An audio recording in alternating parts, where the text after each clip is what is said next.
सन 2018 का ये वो केस है जो अपराध को एक बहुत ही घिनौने स्तर पर ले गया। एक पुलिस ऑफिसर होने के नाते हम कई केसेस से रूबरू होते हैं, अपराधी पीड़ित दोनों से मिलते हैं, लेकिन ये केस हमारी पुलिस फाइल्स का एक ऐसा केस है जो बहुत ही संगीन और बहुत ही सेंसिटिव है। एक ऐसा अपराध जो हम में से किसी के साथ भी हो सकता है, किसी के भी शान जीवन में तूफान खड़ा कर सकता है, हंसते खेलते परिवारों को बर्बाद कर सकता है।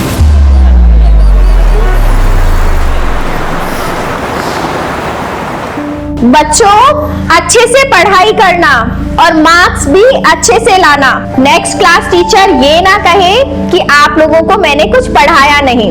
बट मैम, आप हमें क्यों नहीं पढ़ाएंगी नेक्स्ट क्लास में? वैसे भी शादी के बाद भी आप पढ़ा सकती हो ना। हाँ टीचर, लेकिन हमें आपसे ही पढ़ना है। हाँ टीचर, हमें आपसे ही पढ़ना है। आपसे ही पढ़ना है प्रिंसिपल मैडम अभी स्कूल में नहीं है, आप लोग उन्हें आने तो दीजिए। प्रिंसिपल को इतना ही पता होता तो ऐसे घटिया लोगों को काम पे नहीं रखते। बुलाओ उसे बाहर। तुम उसे बाहर बुलाओगे या हम अंदर जाए? बच्चों, आप ये नोट डाउन करो, मैं अभी आती हूँ। Okay miss. ये हमें कुछ नहीं सुना। बुलाओ उसे बाहर। हमें नहीं बुलाना। हमारे बच्चा ने नहीं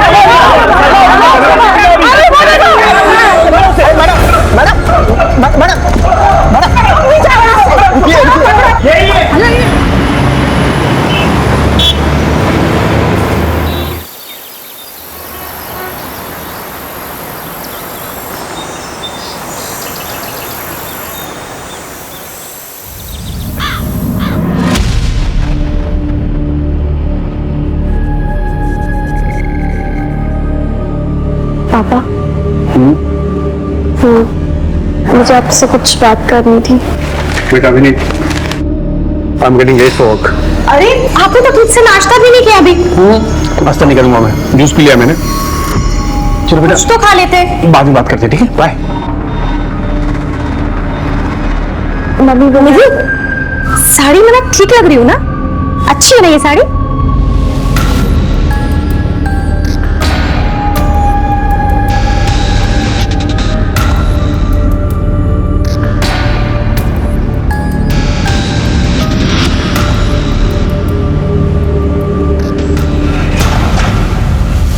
Natural numbers 1, 2, 3, 4. Sonali, even numbers 2, 4, 6, 8, 10. Good. निधि, odd number. निधि, क्या हुआ? सब ठीक है? मुझे फीवर जैसा लग रहा है, मैं घर जाना चाहती हूँ। चलो ऑफिस में मैं तुम्हारे पेरेंट्स को इन्फॉर्म कर देती हूँ। मैं अकेली चली जाऊंगी, मेरा घर पास ही है। Are you sure? चलो बच्चों, अब ये सब राइट डाउन करो अपनी अपनी नोटबुक में। मैं अभी चेक करूंगी सबका।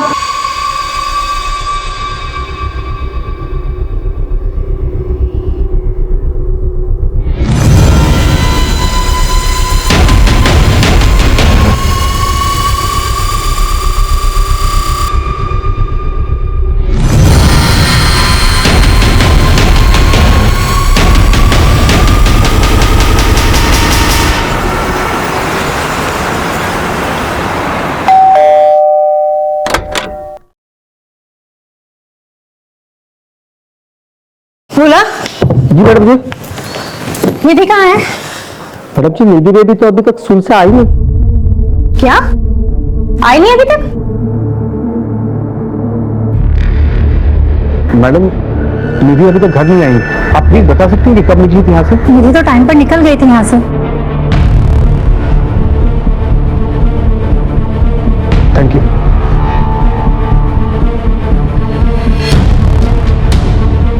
हाँ देवकी, निधि स्कूल से निकल गई थी, तो कहाँ गई होगी?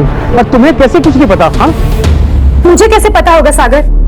मैंने उसके सारे फ्रेंड्स को कॉल किया, किसी को कुछ नहीं मालूम है। कोचिंग क्लास में भी कॉल किया था, तो वहां पे भी नहीं गई है। सागर, मुझे बहुत डर लग रहा है। सर, निधि स्कूल से निकल चुकी थी, लेकिन ना वो घर पहुंची ना अपने कोचिंग क्लास में। फिर ऐसे कैसे हो सकता है सर? प्लीज सर, कुछ कीजिए। आप लोगों ने सब जगह ढूंढा, शायद वो अपने दोस्त या रिश्तेदार के घर गई। निधि जहाँ जहाँ भी जा सकती थी, हमने सब जगह कॉल करके पूछ लिया है, किसी को कुछ नहीं मालूम। ठीक है, आप फिक्र मत कीजिए, हम पता करते हैं। और मीनवाइल अगर आप लोगों को कुछ पता चलता है तो प्लीज हमें बताइएगा। जी सर। माँ बाप के बताए हुए पते पे पूछताछ करो और ये फोटो को सभी हाईवेज और पेट्रोलिंग वैन्स पे फ्लैश करो। सर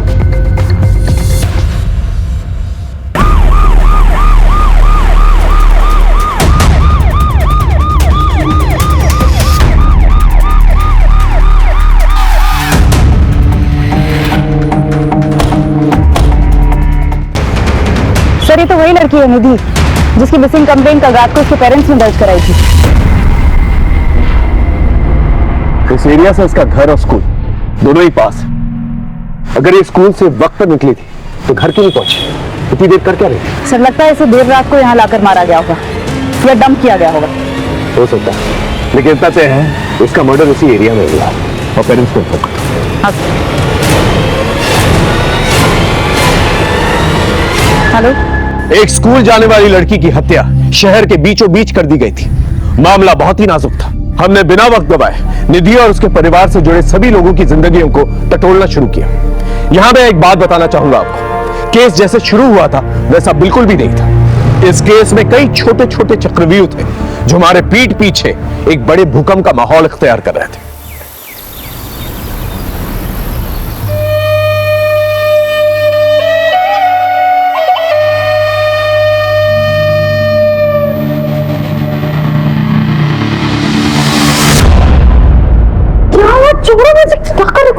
देखने दो ना,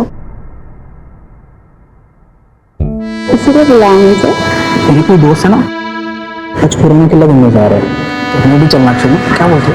नहीं बाबा, सर पे एग्जामिनेशन है और कॉम्पिटिटिव क्लासेस भी शुरू हो गई है, मैं नहीं जा सकती। सॉल्यूशन है मेरे पास, मन मारा ना तुम। क्या यार, मैं तुम्हारे इतने करीब आने के बहाने बनाते रहता है, क्यों हो तुमसे दूर भागते रहते? That's not fair. क्या है भाई, काम करो ना अपना। चलो चलो चलते।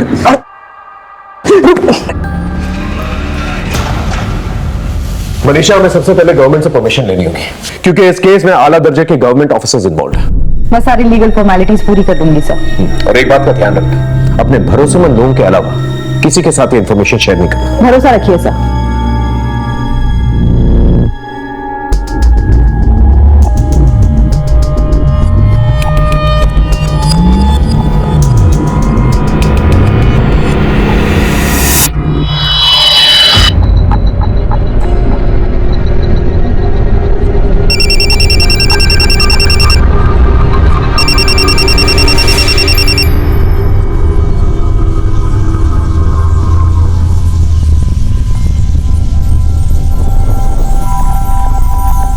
ठीक है, मैं आती हूँ। सुनो, आज का प्लान ड्रॉप करना होगा, इमरजेंसी है, मुझे अर्जेंटली निकलना होगा। Bye.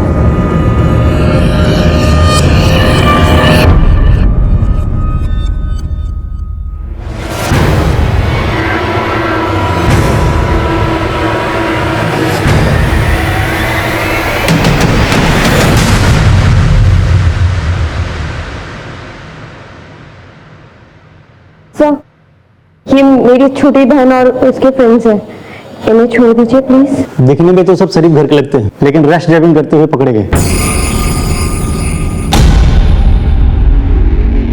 I am so sorry sir, जो भी फाइन है वो मैं पे कर देती हूँ। ठीक है, 5 मिनट रुके, मैं साहब से सिग्नेचर लेके आता हूँ।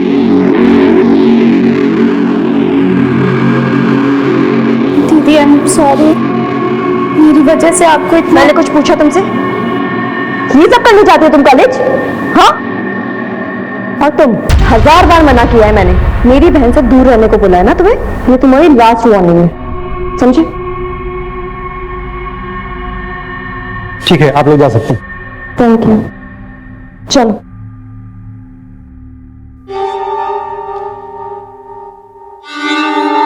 दुर्गेश, वो डॉक्टर कह रही थी कि ये समय बहुत अच्छा है माँ बनने के लिए। इतनी जल्दी क्या है? जल्दी मुझे नहीं, तुम्हारे पेरेंट्स को है। आखिर प्रॉब्लम क्या है? तुम मेरे सवालों के जवाब नहीं देते, लेकिन मुझे लोगों के सवालों के जवाब देने पड़ते हैं। हाँ तो दो, जिसे जो कहना है वो कहो, पर मुझे परेशान मत करो। अगर तुमने शादी माँ बनने के लिए की ना, तो किसी और से शादी कर लेती तो अच्छा होता।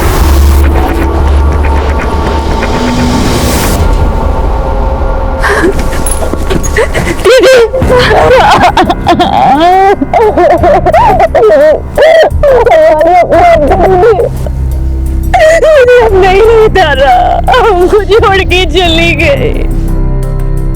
तुझे उसे वही रोक लेना चाहिए था, कम से कम उसकी जान तो बच जाती न था।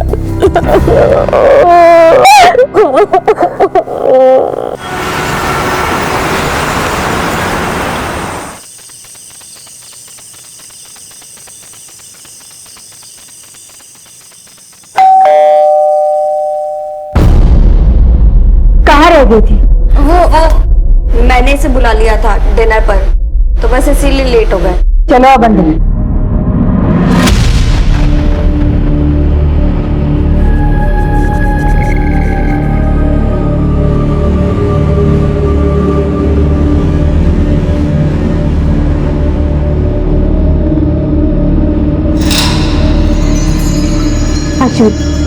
ये आदमी इस घर में क्या कर रहा है? मेरी बात समझने की कोशिश करो। तुम्हारी शादी की बात करने आया हूँ। शादी? मुझे नहीं करनी कोई शादी वादी। और आप कौन होते हो हमारे घर के मामले में बोलने वाले? आपको कोई हक नहीं है। क्यों हक नहीं है? बाप हूं मैं तुम्हारा। लोग तरह तरह की बातें कर रहे हैं कि तुम्हारी बेटी रात रात भर घर से बाहर रहती है, शादी नहीं कर रही है। अरे बेइज्जती होती है मेरी। आपने बाप वाला ऐसा कौन सा फर्ज निभा लिया जो बेइज्जती होती है आपकी? बस कीजिए प्लीज। दीदी चुप हो जाओ। पापा प्लीज जाने दीजिए। अब तू भी उसकी साइड ले रही है? तुझे बिना ये बिगाड़ के रखेगी अपनी तरह। सुन ली अपनी लाडली की बातें? ये सब तुम्हारे लाड प्यार का नतीजा है। देख लेना एक दिन नाक कटवाते रहेगी। पापा चलो आप यहाँ से। बस माँ, आपको उनकी हाँ में हाँ मिलाने की कोई जरूरत नहीं है। अरे मुझे नहीं करनी है शादी वादी यार, मैं खुद का ध्यान खुद रख सकती हूँ। आप प्लीज जाके उन्हें संभालिए।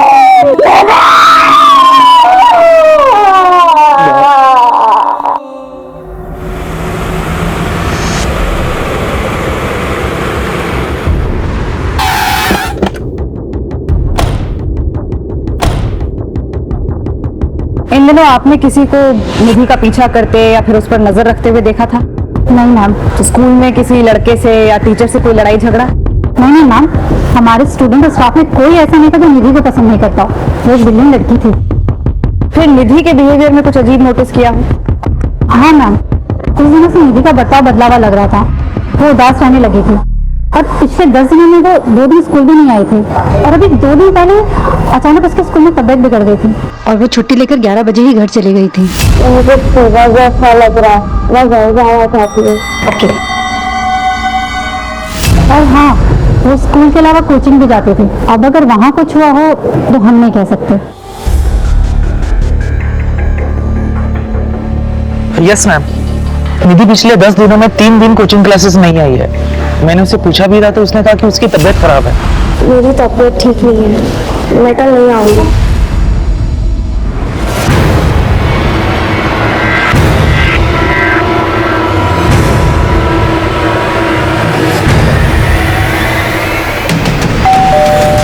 पिछले 10 दिनों में निधि स्कूल से 2 दिन और कोचिंग क्लास से 3 दिन एब्सेंट रही। उसकी तबीयत ठीक नहीं थी। निधि एब्सेंट थी? ऐसा कैसे हो सकता है सर? वो तो डेली जाती थी और तबीयत भी ठीक थी उसकी। लेकिन 2 दिन पहले सिकनेस की लीव लेके वो स्कूल से जल्दी निकली थी। लेकिन परसों वो कुछ देर से लौटी थी। निधि आज लेट हो गई। और मुझे कुछ नोट्स कंप्लीट करनी थी, इसलिए स्कूल में देर हो गई। कितनी देर? करीब आधा पौन घंटा। स्कूल 1 बजे खत्म होता है। वो 11 बजे सिकनेस का बहाना करके निकल जाती है। तकरीबन 15 मिनट लगते हैं घर पहुंचने में। मान लेते हैं कि वो 4:30 बजे घर पहुंची, तो ये 4 घंटे वो थी कहाँ? मुझे गलत हो गया ये सब सुनकर। इसका मतलब निधि स्कूल और कोचिंग क्लासेस के बहाने कहीं और जा रही थी। माफ कीजिए, लेकिन निधि का कोई बॉयफ्रेंड वगैरह था? उसने आप लोगों से बात की थी इस बारे में या कुछ नोटिस किया आप लोगों ने? सर कैसी बात कर रहे हैं आप? छोटी सी बच्ची थी हमारी, अभी उम्र ही क्या थी निधि की? मेरी नॉलेज में तो ऐसा कुछ नहीं आया था। शायद व्यक्ति को पता हो। मुझे कैसे पता होगा? मैंने तो ये सब चीजें कभी नोटिस ही नहीं की। वैसे आपके आपसी रिश्ते कैसे हैं? हमारे रिश्ते का क्या होगा सर? कुछ भी तो नहीं। इसका निधि से क्या लेना देना है सर? वो जब भी कुछ मांगती थी, पूछती थी, हम ला कर देते थे उसके लिए। फूल सी बच्ची थी हमारी।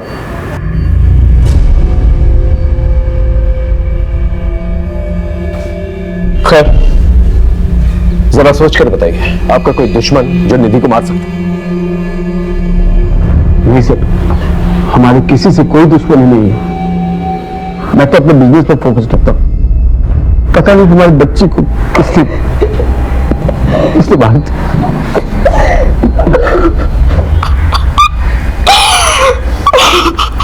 निधि अपने माँ बाप से जरूर कुछ छुपा रही थी और उसके माँ बाप हमसे कुछ छुपा रहे हैं। इनके आपसी रिश्तों के बारे में पता करो, पड़ोसियों से पूछताछ करो। बहुत सारी बातें जो है घर वालों से पहले मोहल्ले वालों को पता चल जाती है।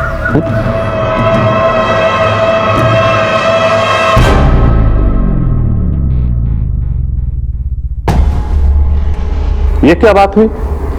आपका बेटा चित्रा से कह रहा है कि दूसरी शादी कर ले और आप चित्रा से बच्चे की उम्मीद लगाए बैठे हैं। अरे नहीं नहीं समधी जी, जरूर पति पत्नी में कुछ कहा सुनी हुई होगी और आपकी बेटी घर की हर बात बताएगी और आप इस तरह लड़ने चले आएंगे। ये क्या बात हुई? मैं हूँ यहाँ पर, अभी इन लोगों का नया नया रिश्ता हुआ है, थोड़ा समय देते हैं इन्हें। वही तो मैं कह रहा हूँ समधन जी, आप ही लोग बच्चे की रट लगाए बैठे हैं और आप ही लोग समय देने की भी बात कर रहे हैं। इसमें चित्रा क्या करे?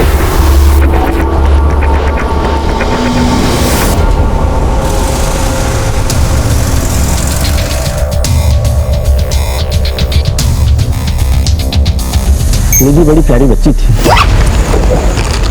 जो बच्ची अपना खाना दूसरे को खिला सकती है, अपना खिलौना दूसरे को दे सकती है, ऐसी बच्ची का दुश्मन कौन हो सकता है?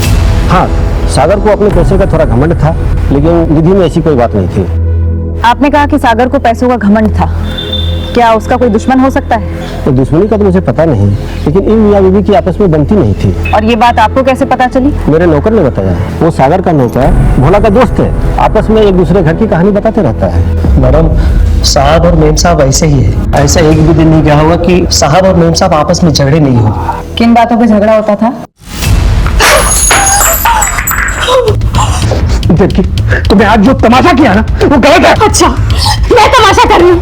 मैं जो कर रही हूँ वो गलत है और जो तुम कर रहे हो वो सब सही है? क्यों जिम में बिजी रहते हो? यही बोलते हो ना तुम? बीवी और बच्ची से बात करने का टाइम नहीं है तुम्हारे पास, क्योंकि तुम निहारिका के साथ बिजी रहते हो। यही सब करना था तो मेरे संग शादी क्यों की?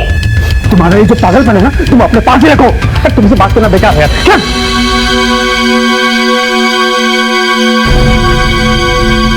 बेटा तुम अपने कमरे में जाओ।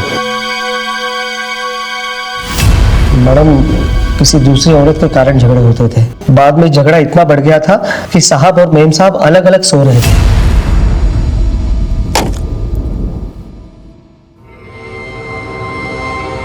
इन झगड़ों का बुरा असर निधि पर पड़ रहा था, वो उदास रहने लगी थी।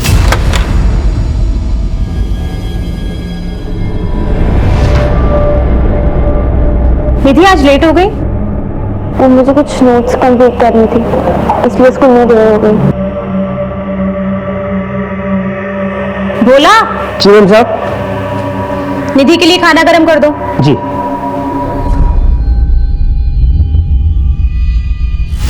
इस माहौल से बचने के लिए मेम साहब ने निधि के मासी के पास उसको छोड़ दिया। कितने दिन पहले की बात है? यही कुछ 1 महीने पहले की बात है मैडम। कहाँ रहते निधि की मौसी? संता नगर।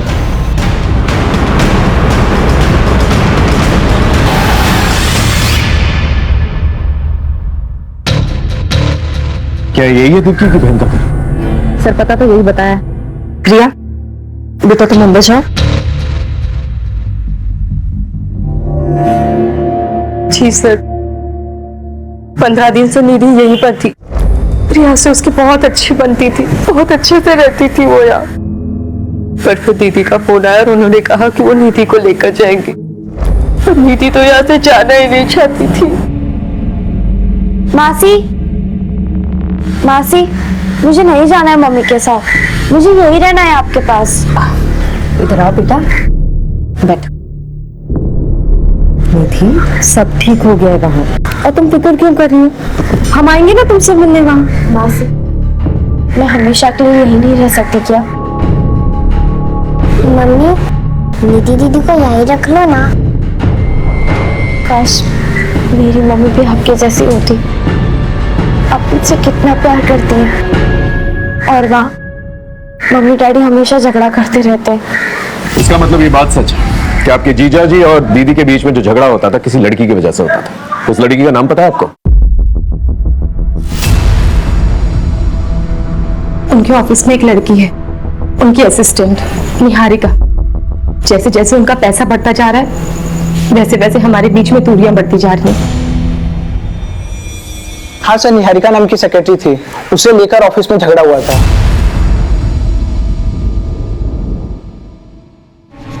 तू ही है वो नाटी जो मेरे बसे बसाए घर में जहर फूंक रही है। मैम, आप ये क्या कह रही हैं?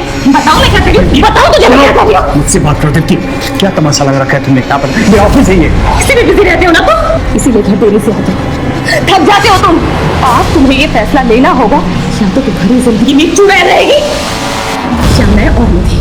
और इस सवाल का जवाब सोच कर घर लौटना, समझे तुम?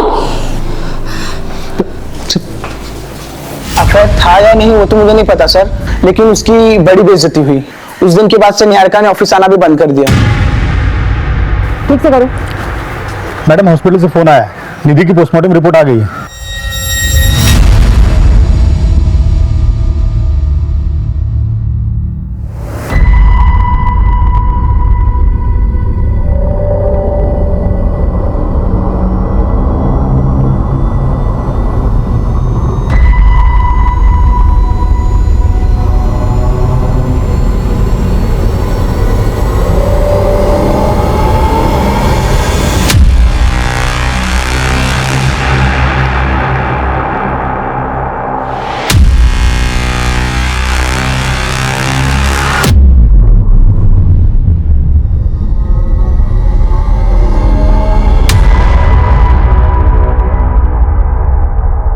सर, जिस लड़की का सागर के ऑफिस में अफेयर था और देविका का झगड़ा हुआ था, उसने नौकरी छोड़ दिया है। हम उसका नया एड्रेस ट्रेस कर रहे हैं सर।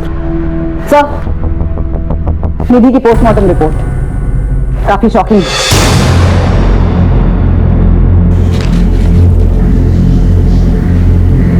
तो बहुत ही शौक है। एक नाबालिग लड़की के साथ गैंगरेप किया गया है, 6 लोगों की सीमन में। ये केस सिर्फ मर्डर का केस नहीं, सेक्सुअल एक्सप्लॉयटेशन का भी केस है। मैं भी हैरान रह गई सर, इतना ब्रूटल असॉल्ट, वो भी रिपीट हुई। एक काम करो, निधि से रिलेटेड सारी इंफॉर्मेशन कलेक्ट करो।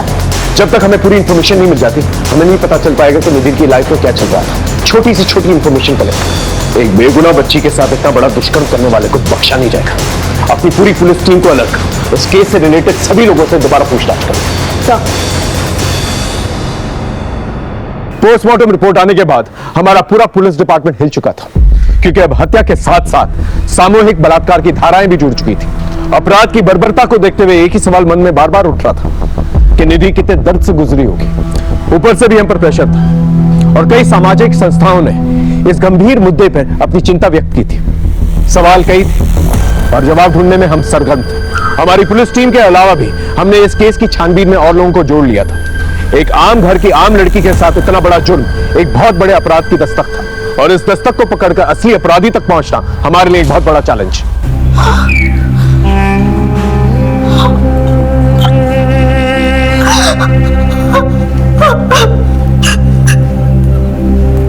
मेरी फूल जैसी बच्ची के साथ कौन ऐसा कर सकता है सर? इसी सवाल का तो जवाब नहीं है आप लोगों के पास। तो स्कूल के बाद कहां जाती थी ये नहीं मालूम आप लोगों को। कोचिंग क्लासेस के बाद कहां जाती थी ये तक नहीं मालूम आप लोगों को। देख लिया आपने, इतना बड़ा अपराध हुआ इसके साथ। और हैरत की बात यह है ये उसके साथ पहले भी होता है। ये तो हमें पड़ोसियों ने बताया कि वो खामोश रहती थी, उदास रहती थी, लेकिन आप लोग को ये तक नहीं पता उसकी जिंदगी में क्या चल रहा है। मुझे आपसे कुछ बात करनी थी। सर, मेरी फूल जैसी बच्ची ने किसी का क्या बिगाड़ा था तो उसके साथ इतना बड़ा जुल्म हो गया। देखिए, पहले मामला मर्डर का था, अब क्लियर हो चुका है कि निधि का गैंग रेप छुपाने के लिए उसका मर्डर किया गया।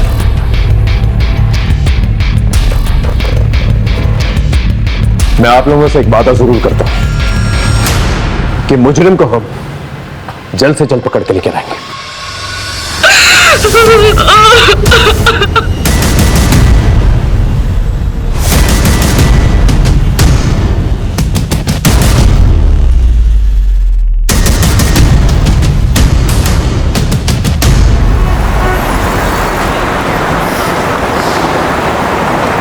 सलाम साहब।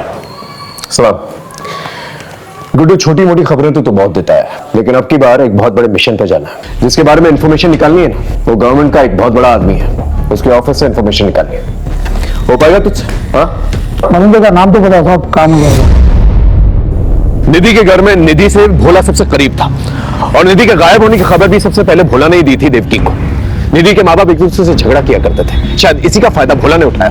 हाँ सर, हमारी तहकीकात में और कोई सस्पेक्ट सामने भी नहीं आया है। इस भोला के बारे में पता करो, ये नौकरों से काफी गॉसिप किया करता था, शायद किसी नौकर ने इसके बारे में गॉसिप किया। Yes sir. माँ, पापा से कह दीजिए मुझे शादी नहीं करनी है। तो क्या पूरी जिंदगी शादी नहीं करेगी? हाँ, नहीं करूंगी। क्या बोल रही है तू? पागल हो गई? कुछ भी बोले जा रही है। देख, अगर कोई पसंद है तो बता दे, हम बात करते हैं।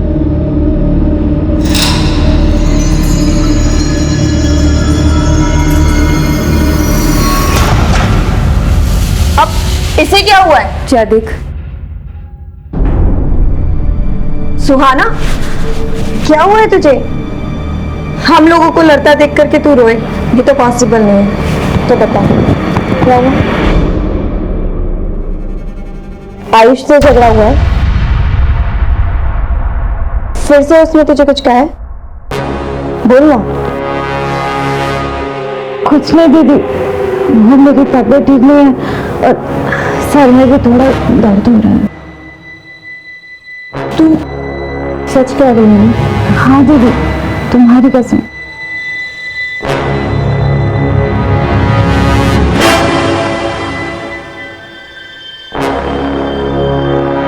हेलो मैडम, अभी एक बात निकल के सामने आई है कि भोला का दूसरे नौकरों से झगड़ा हुआ था। मैडम, पहले भोला और मैं दोस्तों के साथ टूटता बैठता था, अब वो नहीं आते जाते। क्यों? बोल ना क्यों? तो क्यों नहीं? एक दिन मजाक मजाक में हमारा झगड़ा हो गया।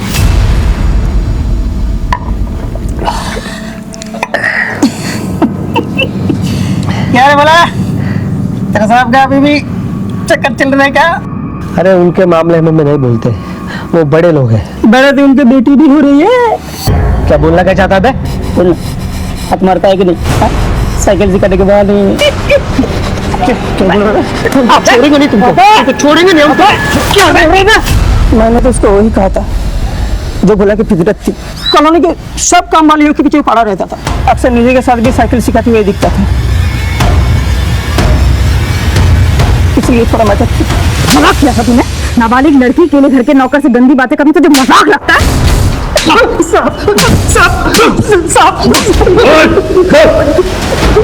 हमने कुछ नहीं किया साहब, निधि तो हमारे बहन जैसे साहब, वो लोग झूठ बोल रहे साहब। निधि के साथ जो हुआ वो हमने नहीं किया साहब। अगर ऐसे होता तो मेम साहब को सब कुछ बता देते साहब। बता देती, इसलिए तूने उसे हमेशा के लिए खामोश कर दिया? नहीं साहब, हमने कुछ नहीं किया साहब, हमने कुछ नहीं किया। मोहल्ले की काम वालियों के पीछे क्यों पड़ा रहता था? साहब, हम किसी के पीछे नहीं पड़ते साहब, हम तो उनकी मदद कर रहे थे साहब, उनको काम काज दिलाने में साहब। मदद कर रहा था?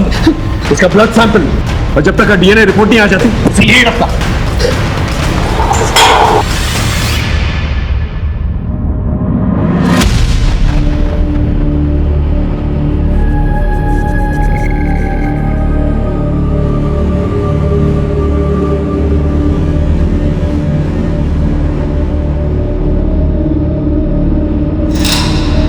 मैम, मैम,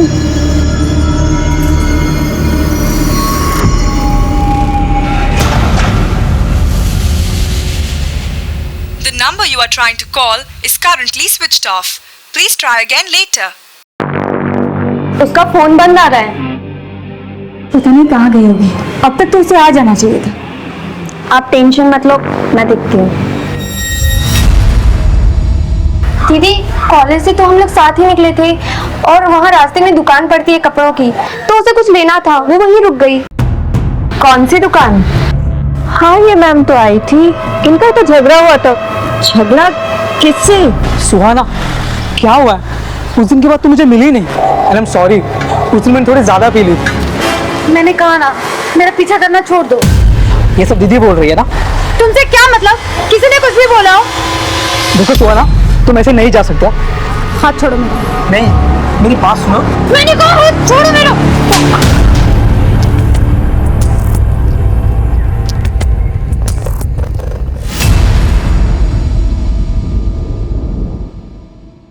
सर, ये मेरी छोटी बहन है सुहाना। सर 18 साल की है, कॉलेज से घर ही नहीं लौटी। हम लोगों ने हर जगह ढूंढा पर कोई इन्फॉर्मेशन नहीं मिल रही है। और सर इसका फोन भी बंद आ रहा है। आपको किसी पर शक है या किसी लड़के से कोई अफेयर? जी सर, आयुष सुहाना का बॉयफ्रेंड था। इन दोनों का ब्रेकअप हो गया था, पर अभी रिसेंटली मुझे पता चला है कि इन दोनों में झगड़ा हुआ था। सुहाना का बॉयफ्रेंड था? ये बात मुझे पहले क्यों नहीं बताई? आप कौन है? सर मैं सुहाना और इसका पिता हूं, लेकिन इन लोगों के साथ रहता नहीं हूं सर। क्यों? दरअसल हमारी आपस में बनते नहीं सर। सुजाता, ये सब सिखा रही है अपनी लड़कियों को? अच्छा, जो आपको सिखाना चाहिए था वो तो आपने कभी सिखाया नहीं हमें। ये क्या लगा रखा है तुम लोगों ने? और ये आयुष कहाँ रहता है? चल बता, सुहाना कहाँ है? सर मुझे नहीं पता सुहाना कहाँ है। अभी 2 दिन पहले हमारा ब्रेकअप हो गया था। और ब्रेकअप के बाद गायब कर दिया उसे। बोल कहाँ है वो? अश्विनी झूठ बोल रही है मुझे फंसाने के लिए। वो तो पहले से मुझ पर चिढ़ती थी और उस दिन के बाद कुछ ज्यादा ही। ये सब करने जाते हो तुम कॉलेज? हाँ, और तुम 1000 बार मना किया है मैंने, मेरी बहन से दूर रहने को बोला है ना तुम्हें। ये तुम्हारी लास्ट वार्निंग है। उस दिन गलती हो गई मुझसे, लेकिन अश्विनी के कहने पर सुहाना ने मिलने से भी मना कर दिया था। बॉयफ्रेंड था ना तो उसका, बता कहाँ गई वो? मुझे कैसे पता चलेगा सर? मैं तो बताऊँ आश्विनी का क्या धरा है ये सब मुझे फंसाने के लिए। मुझसे नफरत करती थी और इसलिए मुझ पर ना ये सब झूठे इल्जाम लगा रही है। सुहाना की डिटेल्स निकालो, सारे इलाके में पूछताछ करो, शायद कुछ पता चले। Okay sir. रमन आपसे सबसे मिलना था। अवस्थी साहब ऐसे नहीं मिलती किसी से, उनसे मिलने के लिए अपॉइंटमेंट लेनी पड़ती है। कैसे मिलेगी अपॉइंटमेंट? 1 मिनट।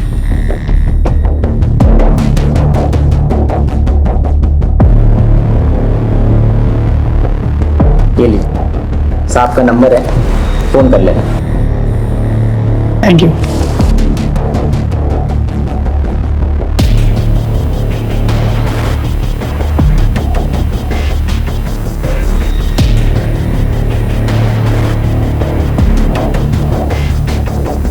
हेलो,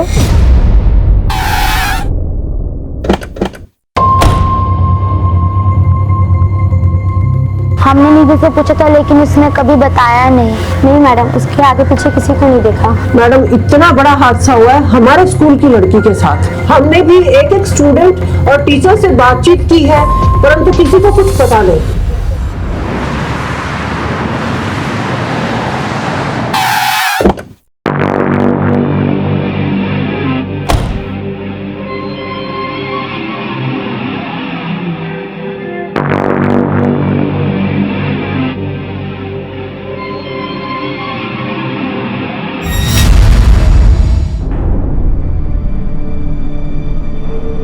दुर्गेश, मुझे तुमसे बात करनी है। क्या बात करनी है? मुझसे गलती हो गई कि मैंने माँ पापा को बता दिया। आई एम सॉरी, मेरे पास और कोई रास्ता नहीं था, लेकिन मैं अभी ये जानना चाहती हूँ किस बात की सजा दे रहे हो तुम मुझे? आखिर क्या कमी है मुझ में? क्या गलती हो गई है मुझसे? गलती तुमसे नहीं,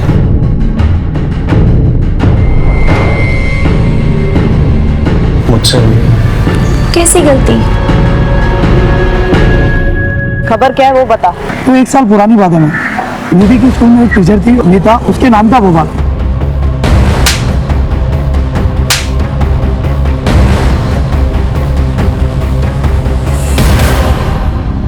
लेकिन ये बवाल हुआ क्यों था? एक वीडियो वायरल हुआ था उसका, सेक्स वीडियो।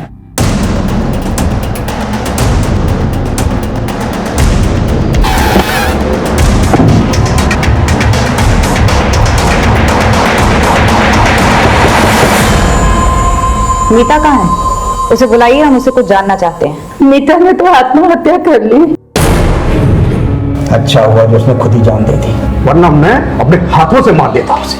उस लड़की ने नाक कटवा दी थी मेरी। कितनी बेइज्जती हुई हमारी।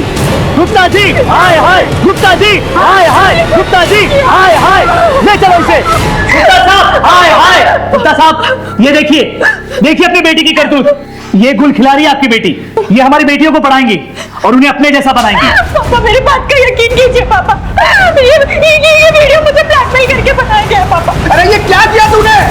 हमें किसी को मुंह दिखाने के लायक नहीं छोड़ा तूने। पापा मैं सच कह रही हूं। देखिए बस, अब आप लोग अपना ठिकाना कहीं और देख लो, वरना भारी पड़ेगा आप लोगों को। कह देते हैं, चलो रे। बहुत बदनामी हो गई थी, इसलिए दुर्गेश ने सगाई तोड़ दी। कोई भी लड़का वही करता तो दुर्गेश ने किया। थोड़ी सी शर्म बची थी, इसलिए मीता ने आत्महत्या कर ली।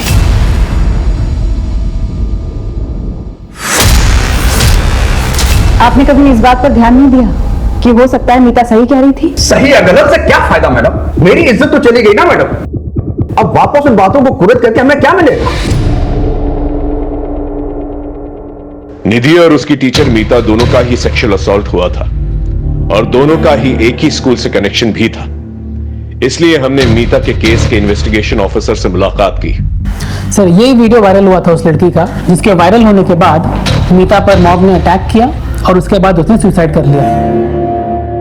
हम अपनी इन्वेस्टिगेशन तो कर ही रहे थे सर, पर आगे इस केस में कुछ क्लू नहीं मिला। इस वीडियो में जो लड़का है, इसकी पहचान हुई है? नहीं सर। मीता के मंगेतर का एड्रेस है?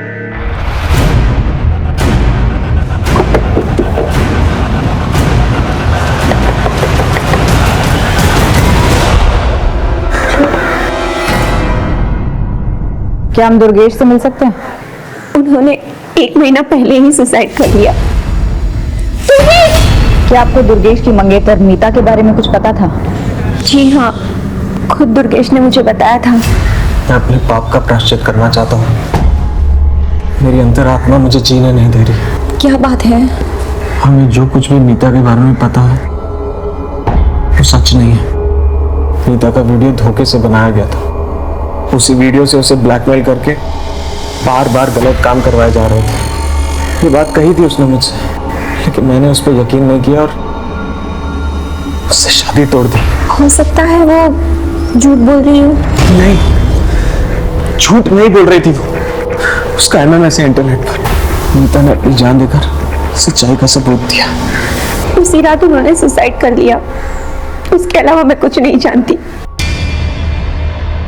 ये मामला केवल निधि का नहीं है, बल्कि मीता के साथ भी इस किस्म का अपराध हो चुका है। मुझे लगता है भोली भाली लड़कियों को ब्लैकमेल करके उनको सेक्सुअली असॉल्ट करने का एक रैकेट चल रहा है, और मुझे तो शक है कि निधि और मीता को एक ही इंसान ने टारगेट किया है। बड़ी अजीब बात है सर, इनमें से किसी एक ने भी कानून का दरवाजा नहीं खटखटाया। शायद इन्हें इतना डराया धमकाया गया होगा कि वो अपनी जुबान ही नहीं खुल पा रहे। एक काम करो, अपने नेटवर्क को एक्टिवेट करो और सारे थानों से जो है रिकॉर्ड मंगवाओ और अपनी खबरों से ही पता करो कि इस शहर में इस किस्म के केसेस और भी हुए क्या। ओके,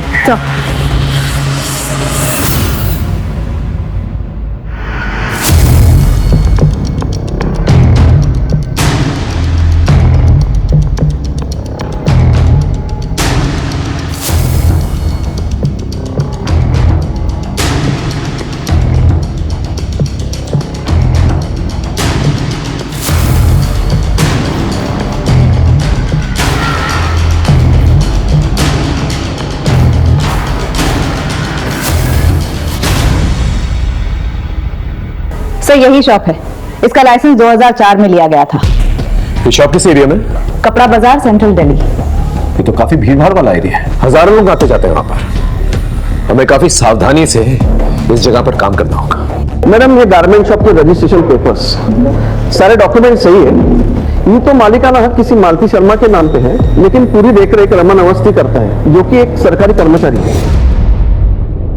हमारा ये केस केवल निधि की हत्या का केस नहीं था, बल्कि मीता और भी कई लड़कियों से जुड़ा हुआ था। जैसे जैसे हम केस में आगे बढ़ रहे थे, हमें इस बात का खुला आभास हो रहा था कि इस केस के कई सिरे हैं जो अभी तक हमारे हाथ में आने बाकी हैं। लेकिन हर एक केस में साजिश की बू आ रही थी और एक बड़े अपराध की तरफ इशारा कर रही थी। हमने एक एक पुलिस स्टेशन में आई हुई मिसिंग कंप्लेंट्स को टटोलना शुरू किया और उनसे रिलेटेड सारी इंफॉर्मेशन जमा करनी शुरू की, क्योंकि अब तक यह साफ हो चुका था कि हमारा पाला एक बहुत ही शातिर और गंदी जहनियत के मुजरिम से था। सर मैंने वहाँ फोन किया था लेकिन वहाँ से कुछ पता नहीं चला। ठीक है, ट्राई करता हूँ। Okay sir. हाँ, पिछले 6 महीने में 6 लड़कियों की मिसिंग कंप्लेंट दर्ज की गई है, लेकिन बाद में फिर सभी ने वापस ले ली। अंदर की बात है कि इन सभी के साथ सेक्सुअल असॉल्ट हुआ था। घर की इज्जत खो जाने के डर से फैमिलीज ने कंप्लेंट वापस ले ली, लेकिन एक लड़की है जिसकी मिसिंग कंप्लेंट अभी भी दर्ज है, सुहाना शर्मा। ये अभी तक मिली नहीं है। किस थाने की रिपोर्ट है? अलीपुर।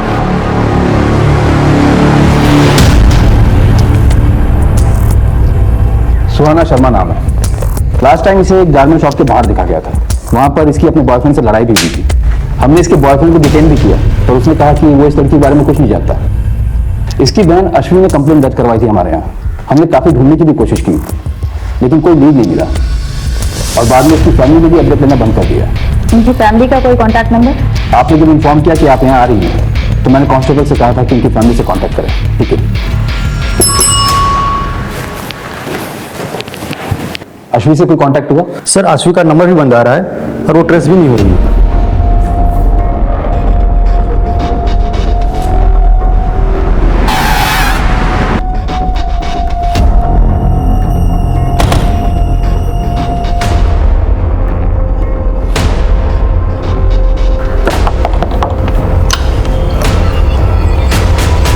क्या हम अश्वी से मिल सकते हैं? वो तो नहीं है। नहीं है मतलब? कहाँ गई? किसी काम से बाहर गई है। सुहाना की कोई खबर मिली? उसी केस के बारे में हमने उनसे बात कर ली है। आप आइए ना, अंदर बैठिए, मैं अपने पति को बुलाती हूँ, आप उनसे बात कीजिए। जी कहिए, मैं आपकी क्या मदद कर सकता हूँ? सुहाना में इसी केस के बारे में अश्वी से बात करें। वो सर मेरी बीवी ने बताया ना आपको, बाहर गई है किसी काम से। उनका फोन बंद आ रहा है। लगता है कुछ बैटरी का प्रॉब्लम हो। आप मुझे बताइए ना क्या बात है सर? सुहाना मिसिंग केस के बारे में आप लोगों ने कई दिनों से कोई अपडेट नहीं लिया, पूछ सकता हूँ क्या? कितना अपडेट लेते सर? पुलिस अगर अपना काम कर रही होती तो वो कब का मिल गई होती, इसलिए नाउम्मीद होकर हमने फॉलो अप करना बंद कर दिया। अभी कोई खबर है आपके पास उसकी? देखिए, हमें शक है कि सुहाना किसी सेक्स रैकेट में उलझी भी हो सकती है, क्योंकि उसी एज ग्रुप की कई लड़कियों की शिकायतें आई हैं हमारे पास। तो सर प्लीज उसे जल्दी ढूंढिए, प्लीज। हम पूरी कोशिश करेंगे। फिलहाल अगर आपकी अश्वी से बात हो तो उन्हें थाने भेजिएगा, शायद कोई इंफॉर्मेशन मिल जाए हमें। जी सर।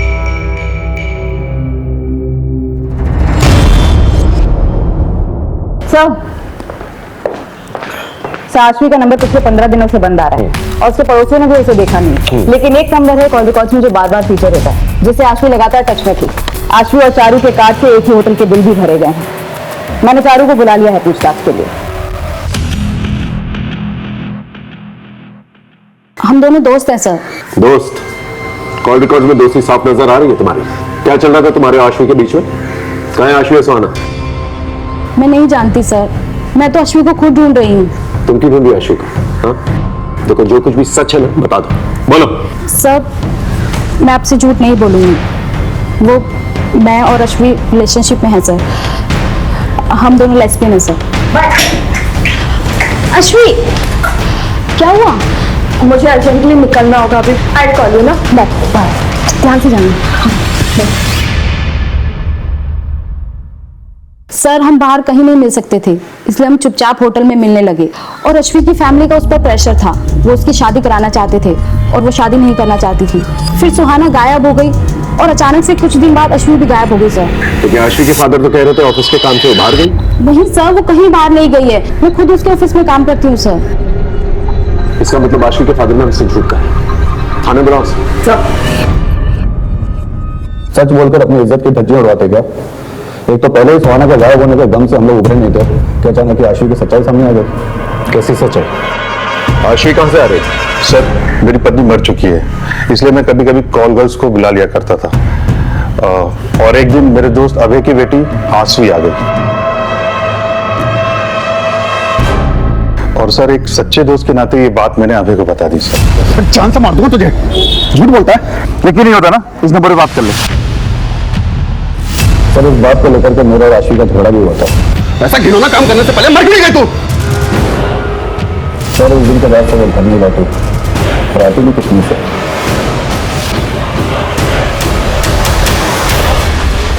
कहां से बुलाया था आश्वी को?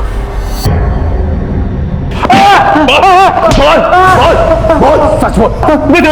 बताता साहब, इस तरह का एक ही नहीं 50 धंधे चल रहे हैं। मैं तो सिर्फ दलाल हूँ, असली धंधा तो वहां से ऑपरेट हो रहा है।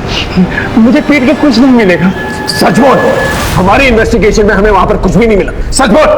ऐसे कुछ नहीं मिलेगा। वहां जाकर बोलिए दामोदर ने भेजा है, अनारकली चाहिए।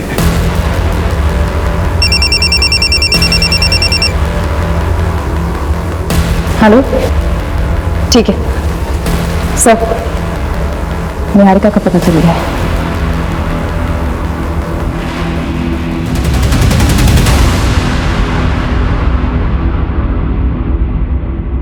सर मेरा यकीन मानिए, निधि की मौत से मेरा कोई लेना देना नहीं है। फिर भागी क्यों थी? मुझ में हिम्मत नहीं रही कि मैं अपने कलीग से नजरें मिला पाऊं, इसलिए मैं वहां से निकल गई थी सर। जहां इतनी बातें वेरीफाई हुई हैं, तुम्हारा स्टेटमेंट भी वेरीफाई होगा, और जब तक ये बात सच नहीं साबित हो जाती तुम यहीं रहोगी।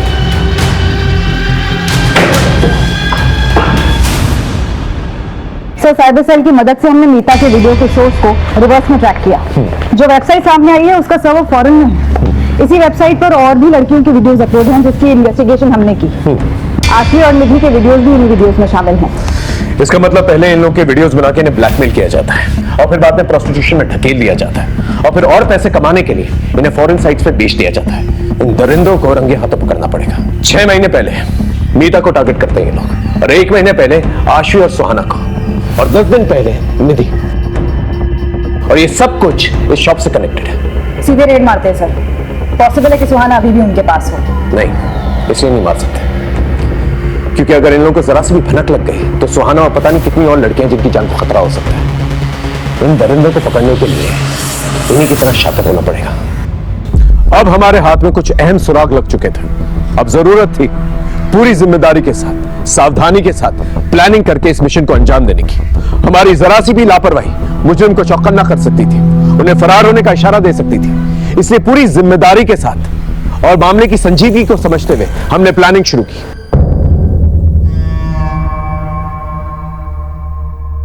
माल चाहिए, दामोदर ने भेजा है। अनारकली चाहिए, मिलेगा ना? असली वाला और कौला। माल दोगे तो सब मिलेगा।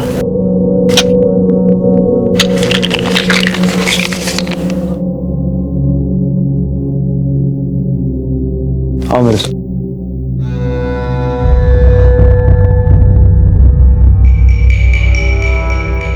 अंदर आओ।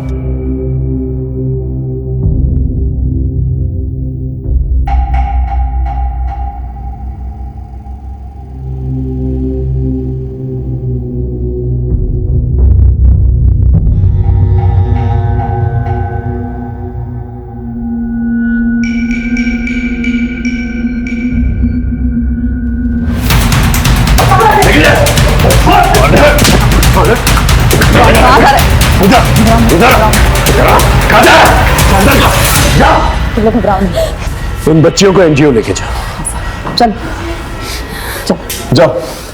घबराओ।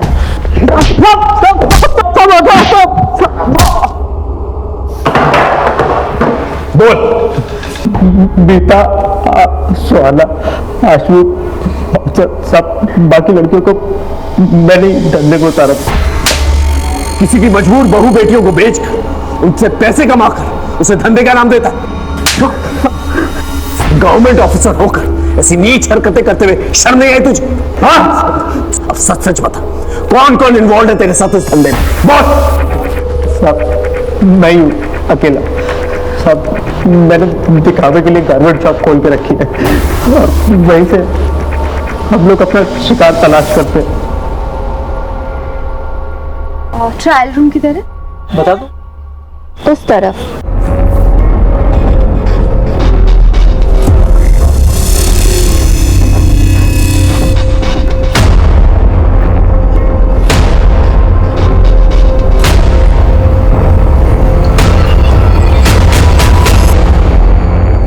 एक बार वीडियो बन जाता था तो फिर लड़कियों को ब्लैकमेल करना कोई मुश्किल काम नहीं होता था साहब। हम जानबूझ के सीधी सादी लड़कियों को और कम उम्र की लड़कियों को अपना शिकार बनाते थे।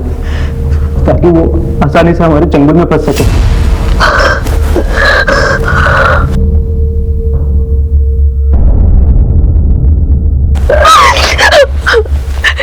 प्लीज प्लीज प्लीज मेरा वीडियो वायरल मत करना, मेरी शादी होने वाली है।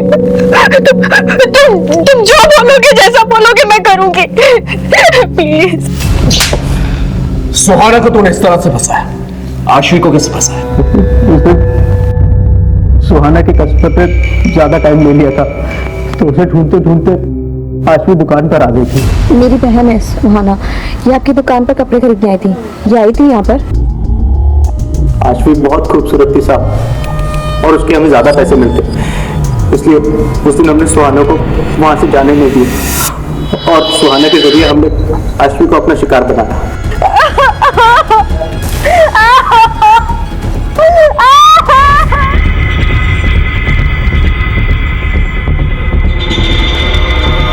कहाँ है आशवी? आशवी तो कब की मर गई साहब।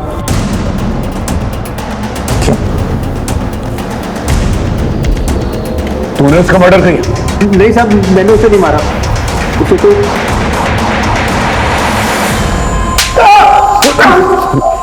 कमीने, बड़ी इज्जत की बातें कर रहा था ना तू, कि इज्जत के मारे वो कहीं चली गई। फिर रमन को फोन करके उसे वापस क्यों बुलाया? बोल। यकीन नहीं होता ना? ले इस नंबर पे बात करके देख ले। तो ये है तेरी जॉब? पापा, आप मेरी बात समझने की कोशिश तो करो। ये सब मैं मजबूरी में कर रही हूँ, ये सब मैं सुहाना की जिंदगी बचाने के लिए कर रही हूँ। ये देखिए, ये देखिए।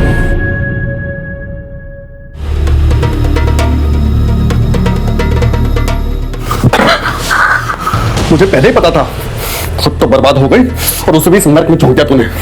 इसकी जिम्मेदार भी आप है। आज ये किस्सा मैं खत्म करके ही रहूंगा। इसका मतलब आशवी ने सच कहा था, वो सुहाना को बचाना चाहती थी, लेकिन तूने उसे मार डाला। बाप का हक तो जताना चाहता था, लेकिन फर्ज नहीं निभा पाया।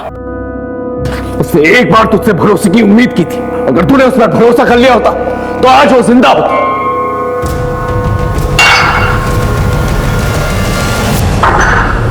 आशवी और सुहाना का केस तो सॉल्व हो गया, अब निधि के दोषी से मिलता है।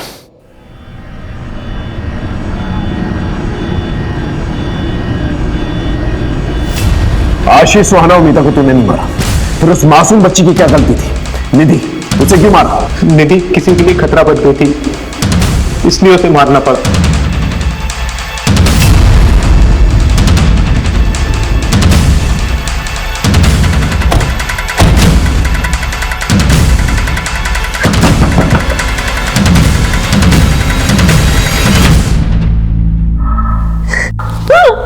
मुंह खोलेगी कि नहीं?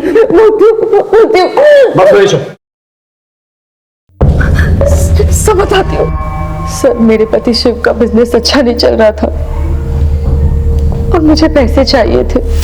मैं धंधे में आ तो गई थी, पर मुझे और पैसे कमाने थे, अपना घर खरीदना था, इसलिए एक दिन।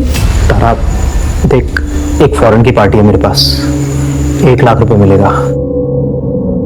1 लाख? लेकिन उन्हें बच्ची चाहिए, कम उम्र की, कुछ कर सकती है क्या? ऐसी लड़की मैं कहां से लाऊंगी?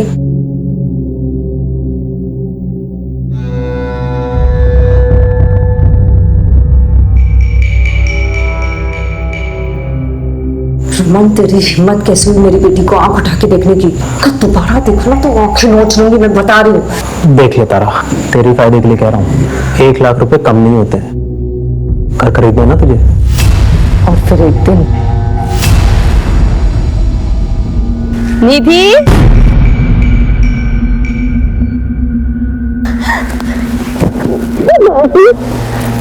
चले।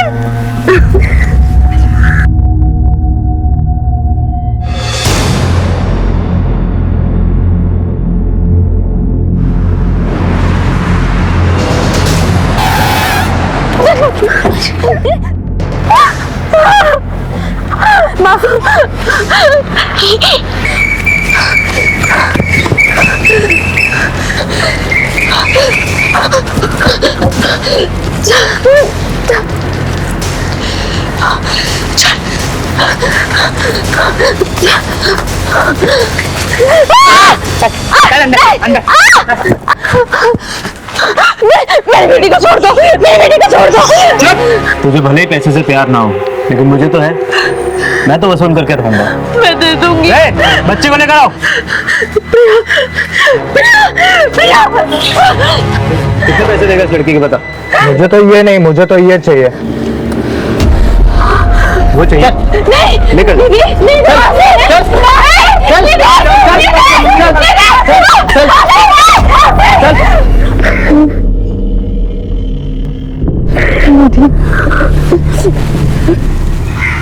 निधि, जो कुछ भी हुआ तो किसी को मत बताना, वरना वो लोग प्रिया को मार देंगे। नहीं बताएगी ना?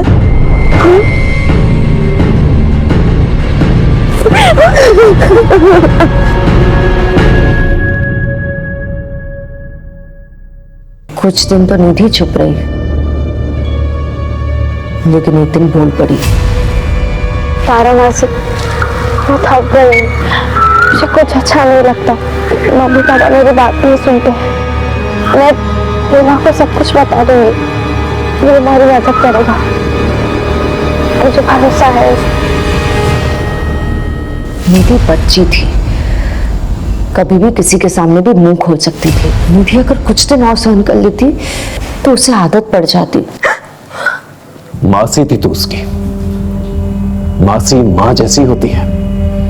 और तूने क्या किया? औरत के नाम पे कलंक है तू। तुझे तो एक ऐसी ऐतिहासिक सजा मिलनी चाहिए ना कि तुझ जैसे अपराध करने वालों की रूहें थर्रा जाए।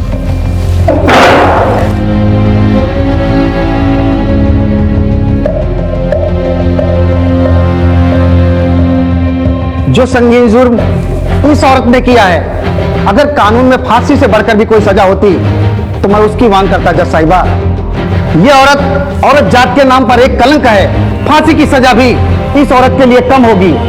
निधि शर्मा के बलात्कार और फिर हत्या में तारा शर्मा ने जो भूमिका निभाई है, निधि ने अपनी मां से भी ज्यादा प्यार अपनी मासी से किया था, भरोसा किया था, और उसी मासी ने अपनी लालच के लिए उस मासूम को मौत के मुंह में धकेल दिया। लिहाजा तमाम सबूतों और गवाहों को मद्देनजर रखते हुए ये अदालत आरोपी तारा शर्मा को 20 साल की कैद बामुशक्कत की सजा सुनाती है। इस गिरोह के सरगना रमन अवस्थी और अन्य आरोपियों को भी सजा सुनाई जाती है। जिस तरह तारा का ये अपराध जुर्म की किताब का एक स्याह पन्ना है, उसी तरह तारा को दी जाने वाली ये ऐतिहासिक सजा दूसरे अपराधियों के लिए एक रोशन मिसाल बनेगी। तारा ने निधि का भरोसा जीता और उसे अपना शिकार बनाया। आश्री पर अभय ने भरोसा नहीं किया और उसे मौत के घाट उतार दिया। फिर मीता के पिता और उसके मंगेतर दुर्गेश ने भी उस पर भरोसा नहीं किया और उसे अपनी जान देनी पड़ी। निधि के बदले हुए बर्ताव में छिपी हुई दस्तक सबने महसूस की, लेकिन अपनी दुनिया में मगन उसके माँ बाप ये दस्तक सुन नहीं पाए। इस केस को ऐतिहासिक केस इसलिए भी कहा जा सकता है क्योंकि ना ही सिर्फ इस केस में महिला को दी गई सजा बड़ी थी, बल्कि हमने इस केस को चंद महीनों में सॉल्व कर लिया था। जज साहिबा ने केवल ऐतिहासिक सजा नहीं सुनाई थी, बल्कि ऐतिहासिक जागरूकता भी लाई थी। देखते हैं हमारे आज के एपिसोड की दूसरी खबर।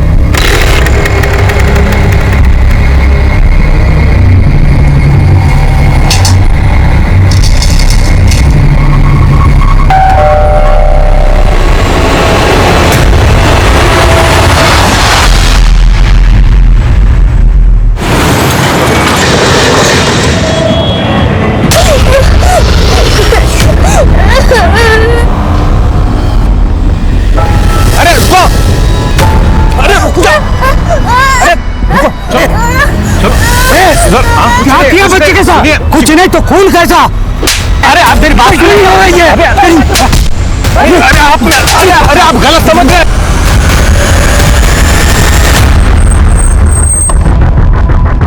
दौड़े पीछे हटाओ सबको। आइए साहब, आइए साले, यही है जो बच्चे को जबरदस्ती लिए जा रहा था। देखो कौन है? हॉस्पिटल लेकर जाओ उसको। कौन है बच्चे? क्या किया इसके साथ? मैंने कुछ नहीं किया बच्ची के साथ। मैं तो मदद कर रहा था उसकी। वो रोड पे अकेली खड़ी रो रही थी साहब। बेटा ये खून कैसा? मैंने बहुत पूछा उससे, उसने कुछ नहीं बताया। साहब वो जगह सुनसान थी और मैं उस बच्ची को सेफ जगह ले जा रहा था। मैं आप लोगों को कॉल करने ही वाला था कि वो बच्ची भाग गई। फिर इन लोगों ने मुझे गलत समझा और मेरी पिटाई कर दी। नाम क्या तेरा? सरोज। साहब यहाँ मिली थी बच्ची मेरे को। सावन आसपास चेक करो, शायद कुछ मिले। और कौन था? सर यही वो आदमी है, बोल रहा है बच्ची यहाँ मिली थी। बच्ची की हालत कैसी है? सर मैंने उसे गावड़े के साथ हॉस्पिटल भेजा है। वो बच्ची तुम्हें यहाँ मिली थी, इसका कोई गवाह है तुम्हारे पास? कैसे होगा साहब, जब मैं उस बच्ची को ले जा रहा था कोई नहीं था। अगर तुम हमें घुमा रहे हो तो तुम्हारे खुद के लिए अच्छा नहीं होगा। साहब मैं सच बोल रहा हूँ। देखते हैं।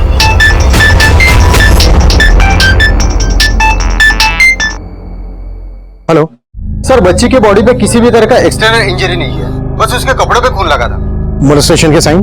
नहीं सर लेकिन बच्ची के गले पे एक स्क्रैच मार्क है।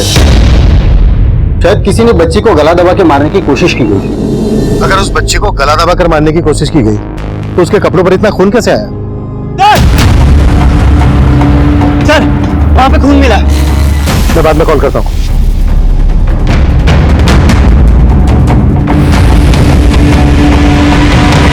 ये खून के निशान इस तरफ जा रहे हैं, जैसे किसी को घसीट कर ले जाया गया।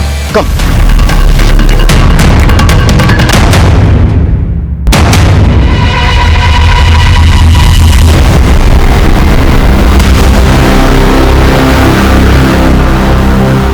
ब्लड हमें मिला वहां रोड की तरफ और वहां से इस तरफ घसीटने के निशान। मतलब मर्डर वहां पर किया गया है और लाश को यहां लाकर डंप किया गया है। कुलदीप, इस लड़की का खून और उस बच्ची के कपड़े पे जो खून मिला इन दोनों को मैच करवाओ। तब तक सरोज की खातिरदारी करते हैं। सर नमस्कार, मैं senior inspector Abhimanyu Jindal, crime petrol Dastak में आप सभी का स्वागत करता हूं। इस केस में सरोज हमें सबसे स्ट्रॉन्ग सस्पेक्ट लग रहा था, लेकिन वो लगातार अपनी बेगुनाही की सफाई दे रहा था। पर वो बच्ची हमें जिस हाल में मिली उसने हमें हिलाकर रख दिया। और सबसे विचित्र बात यह थी कि उस बच्ची के कपड़े खून से सने थे, जबकि उसको गला दबाकर मारने की कोशिश की गई थी और उस लड़की को चाकू से लगातार वार कर मारा गया। अगर उस लड़की का कातिल ही उस बच्ची का गुनहगार था तो कोई अपराधी एक ही क्राइम सीन पर एक विक्टिम को चाकू से और दूसरे विक्टिम को गला दबाकर मारने की कोशिश क्यों करेगा? तब हमारे लिए जानना बेहद जरूरी था कि उस लड़की और उस बच्ची का आपस में क्या कनेक्शन था। क्या वो दोनों एक दूसरे को जानते थे? बेटा आप इन्हें जानती हो? बेटा आप डरो मत। अच्छा बेटा, आप इनको तो जानती होंगे, इन्होंने ही आपको और उनको मारा है। ओके बेटा, आप डरो मत, हम इनके बारे में आपसे बिल्कुल नहीं पूछेंगे। ओके बेटा आप ब्रेव गर्ल हो ना, डरो नहीं ना। आपको आपकी मम्मी के पास जाना है ना? हाँ? लेकिन हम कैसे लेके जाएंगे? हमको तो आपका नाम ही नहीं पता। आपका नाम क्या है? रिद्धि। Nice name. और बेटा आपकी मम्मी का नाम क्या है? बोलो। मीरा। अरे वाह, आपको तो सब पता है। नहीं मालूम? अच्छा कोई बात नहीं, हम ढूंढ लेंगे आपका घर। लेकिन बेटा आपने अपनी मम्मी का नाम बताया, अपना नाम बताया, पापा का नाम तो बताया ही नहीं। बेटा आपके पापा का नाम क्या है? डूड। तो आपके पापा का नाम डूड है। अच्छा रिद्धि बेटा, आपका सरनेम क्या है? रिद्धि देशमुख। देशमुख।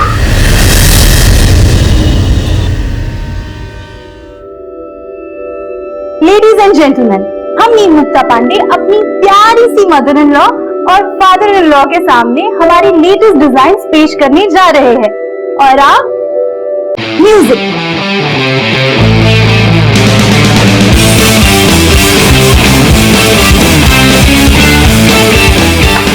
बस करो ये बेहुदापन। और आप लोग इतने बड़े हो कि क्या ये सब तमाशा कर रहे हैं? कमला, इसमें क्या बेहुदापन है? अरे अपनी बहू की प्रतिभा देखो, हमारे तुम्हारे लोगों की उम्र के लिए भी कितने सुंदर कपड़े डिजाइन किए इसने। बस आप तो उसे सर पे मत ही चढ़ाइए। और ये एक बेटी की माँ होकर ये सब कुछ। माँ जी परवर कुछ नहीं।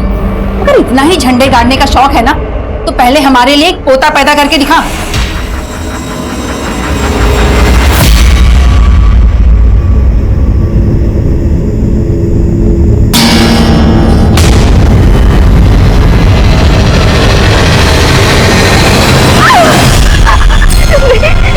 मुझे माफ कर दो, मुझे माफ कर दो, मैंने क्या बिगाड़ा? मुझे माफ कर दो। What the hell? Kavya, are you alright? अरे कोई फर्स्ट एड को बुलाओ। Art department. राहुल, मैंने सिर्फ चाकू मारने का एक्शन लेने को कहा था। एक्चुअल में टच क्यों किया? डब्बी की जगह असली चाकू होता तो? अरे हो गया यार, जानबूझ के नहीं किया। अब दे सॉरी।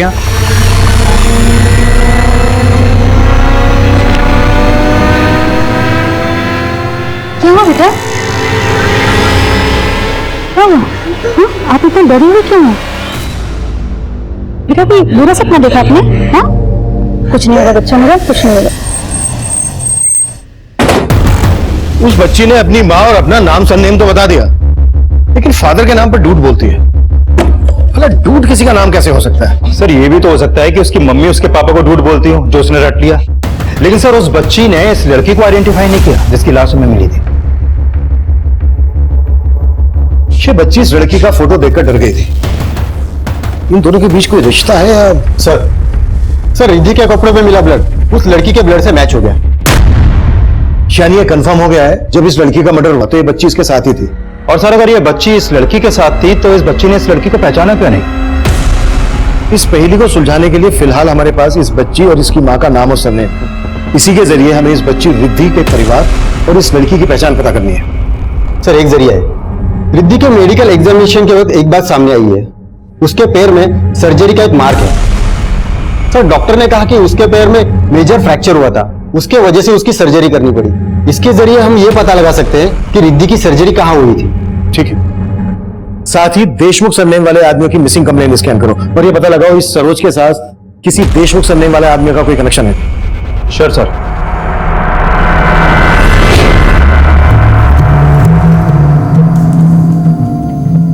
पांडे जी, सॉरी पांडे नहीं, हनी, राइट? हनी भी नहीं तो फिर हबी?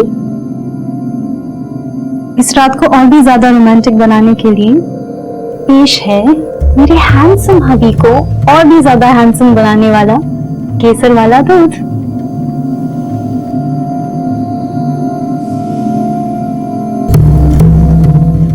पांडे जी, इस बार लड़का भी हो सकता है।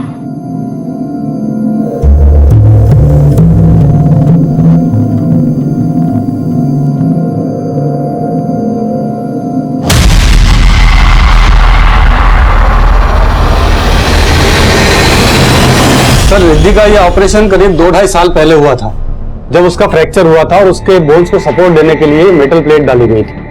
अच्छा डॉक्टर, ये मेटल प्लेट पे जो ये नंबर है, ये नंबर कैसा है? सर ये हर मेटल प्लेट के ऊपर एक सीरियल नंबर होता है। यानी मेटल प्लेट के सीरियल नंबर से हम मैन्युफैक्चरर तक पहुंच सकते हैं, जहां से हमें ये पता चल जाएगा कि ये मेटल प्लेट कौन से हॉस्पिटल में सप्लाई हुई थी जहां पर रिद्धि की सर्जरी हुई थी, और फिर उस हॉस्पिटल से रिद्धि की डिटेल्स।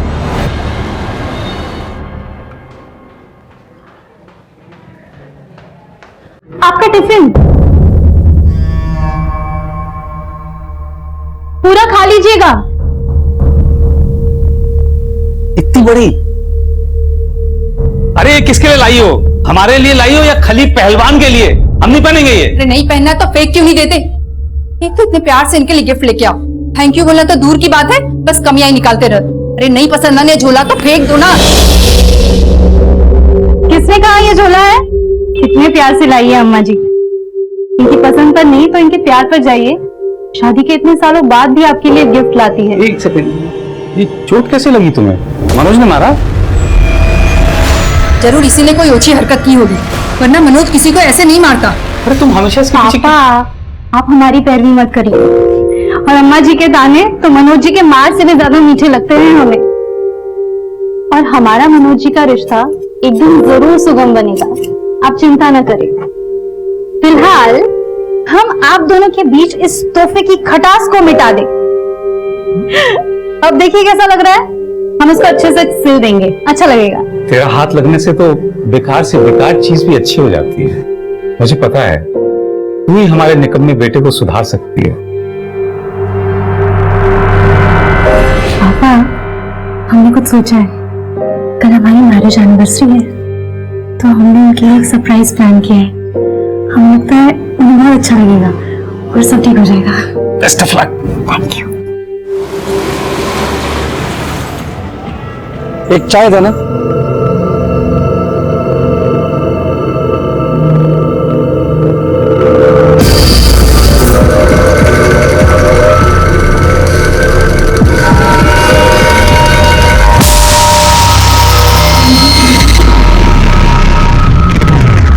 आप जिस नंबर को डायल कर रहे हैं वो इस समय स्विच्ड ऑफ है।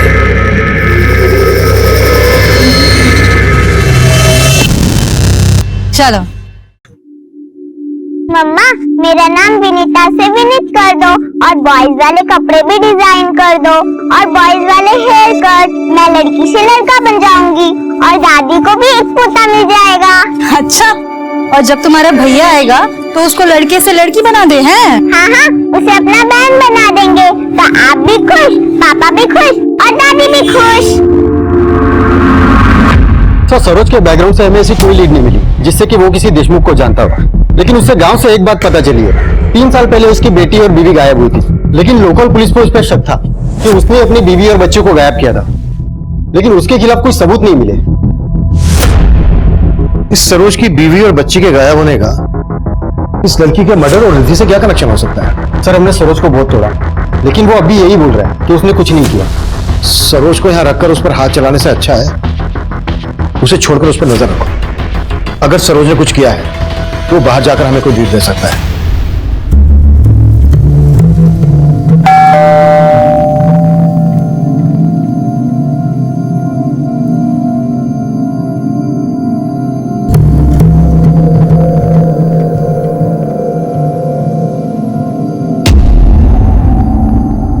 आज हमारी एनिवर्सरी है ना, तो इसीलिए हमें स्पेस देने के लिए पापा, विनीता और मम्मी को लेकर मौसा जी के यहाँ गए हैं। Happy anniversary.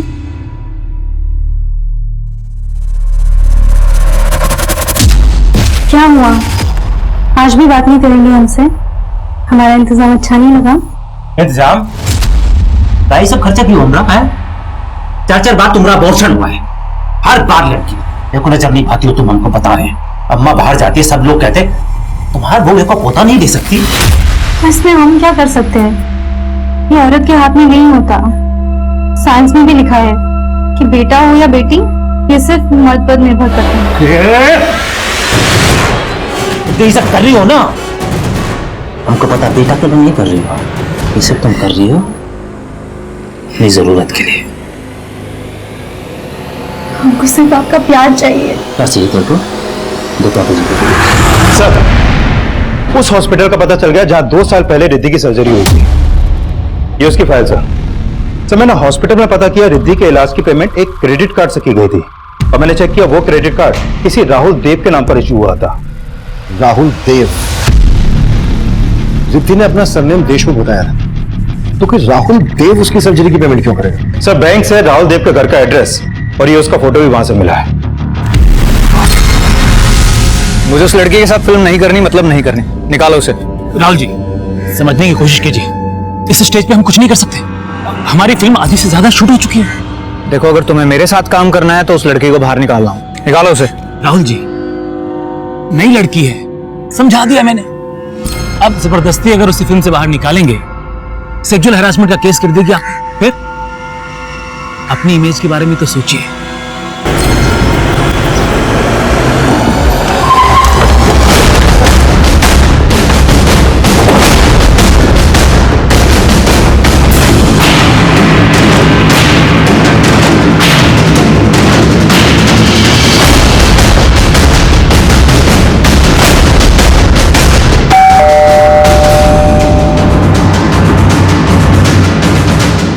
नोक लगाया।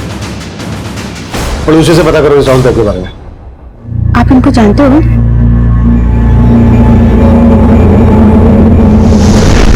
नहीं, तुम्हें अगर अपना शूट कैंसिल करना है तो करो, लेकिन तुमने मेरी आज की डेट ली थी तो तुम्हें मेरा आज का पर डे देना होगा। और अगर तुमने आज मेरा पर डे नहीं दिया तो देखना फिर। एक मिनट, तुझे फोन करता हूँ। टिकता नहीं तुम्हें? सॉरी पापा। पापा? तुम्हें कितनी बार बोला है कि मुझे पापा मत बोला करो। Sorry dude. Dude dude he बोला करो, डूड ही सूट करता है मुझ पे। बोलो बेटा, क्या लगते हैं आपके?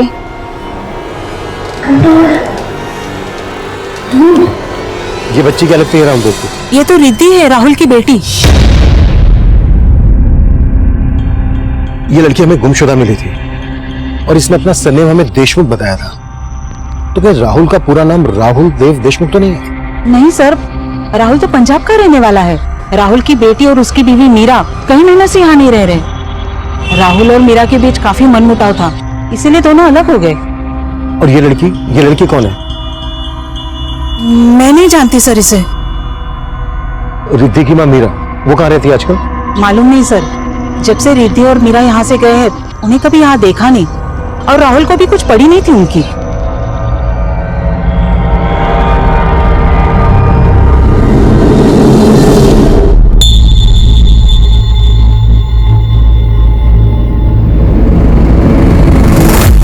सॉरी राहुल, रिद्धि बहुत जिद कर रही थी हमारे साथ पार्टी में चलने के लिए, तो मैंने सोचा। Have you lost your mind? दिमाग नाम की कोई चीज है तुम्हारे पास? 23 की पार्टी में तुम इस बच्ची को साथ लेके जाओगी? राहुल की मान ही नहीं रही थी तो। नहीं मान रही थी तो उसको बैठकर यहाँ पर मनाओ तुम। मेरा टाइम क्यों खराब किया तुमने? मैं जा रहा हूँ। बहुत अकड़ू है राहुल, है तो बी ग्रेड का हीरो लेकिन खुद को बहुत स्टार समझता है। उसे एक बेटी का बाप कहलाने में बहुत शर्म आती है। इस वक्त कहाँ होगा राहुल? शायद अपने किसी शूट पे गया होगा। Excuse me, out guys, out.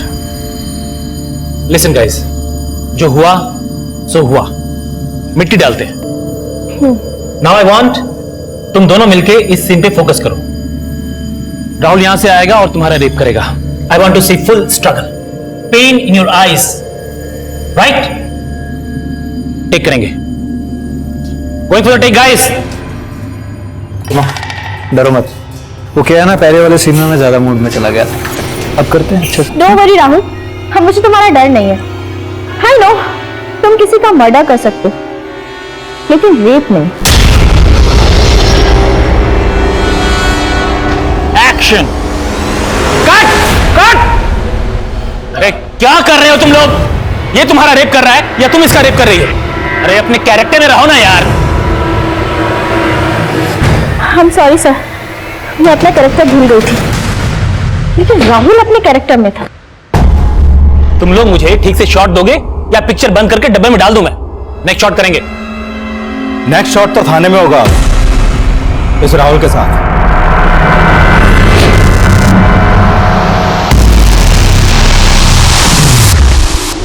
अरे भाई रुको, अंदर किधर जा रहे हो?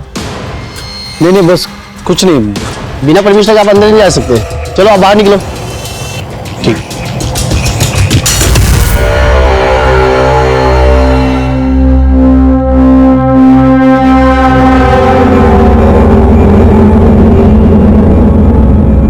देखिए सर, आप मेरा टाइम वेस्ट कर रहे हैं। मीरा और उसकी बेटी से मेरा कोई भी मतलब नहीं है। पता है हम क्या इसका मतलब निकाल रहे हैं? तूने रिद्धि को मारने की कोशिश की, इसलिए तूने इसकी मिसिंग कंप्लेंट फाइल नहीं करवाई। सर अगर मुझे कुछ पता होता तो मैं इसकी मिसिंग कंप्लेंट लिखवाता ना। और वैसे भी ये मीरा के साथ रहती थी, मेरे साथ नहीं। कहाँ रहती थी और मीरा कहाँ है? मालूम नहीं सर। तेरी बीवी है और तुझे नहीं मालूम कहाँ पर है? सर वो मेरी बीवी नहीं है। बीवी नहीं है तो फिर ये बेटी कैसे आई? सर आपको कुछ गलत फहमी हुई है। वो मीरा के पहले पति की बेटी है, मेरी नहीं सर। मीरा का पहला पति कौन था? कोई देशमुख। मीरा ने कभी उसके बारे में मुझे बताया नहीं। हम तो बस लिविंग में रहते थे, और जब मीरा का मन भर गया तो अपनी बेटी को साथ में लेके चली गई। रिद्धि कौन से स्कूल में पढ़ती थी? अगर वो तेरी बेटी नहीं है तो फिर स्कूल में तो। सर उसने स्कूल जाना ही नहीं शुरू किया था। उसकी सर्जरी के कारण मीरा ने उसकी एडमिशन ही नहीं करवाई थी। इसके अलावा मुझे कुछ मालूम नहीं। लेकिन हमें बहुत कुछ मालूम करना है तेरे से। हमें जहां पर रिद्धि मिली वहां पर इस लड़की की लाश मिली थी। कौन है ये? मालूम नहीं सर, नहीं जानता। देख, अगर हमसे कुछ भी छिपाया ना तो तेरे लिए अच्छा नहीं होगा। सर मैं आपसे कुछ क्यों छुपाऊंगा? और वैसे भी सर ये मीरा के पचड़े आप मुझे क्यों घसीट रहे हैं इसमें? कैसा पचड़ा? सर ये तो जब आपको मीरा मिला आप उसी से पूछ लेना। और उसकी बेटी की जो आज हालत है वो सिर्फ मीरा ही है उसका कारण, कोई और नहीं। वो मेरे साथ होकर कभी मेरी नहीं हुई। वो औरत भरोसे लायक नहीं है, ना जाने किन किन से मिलती थी।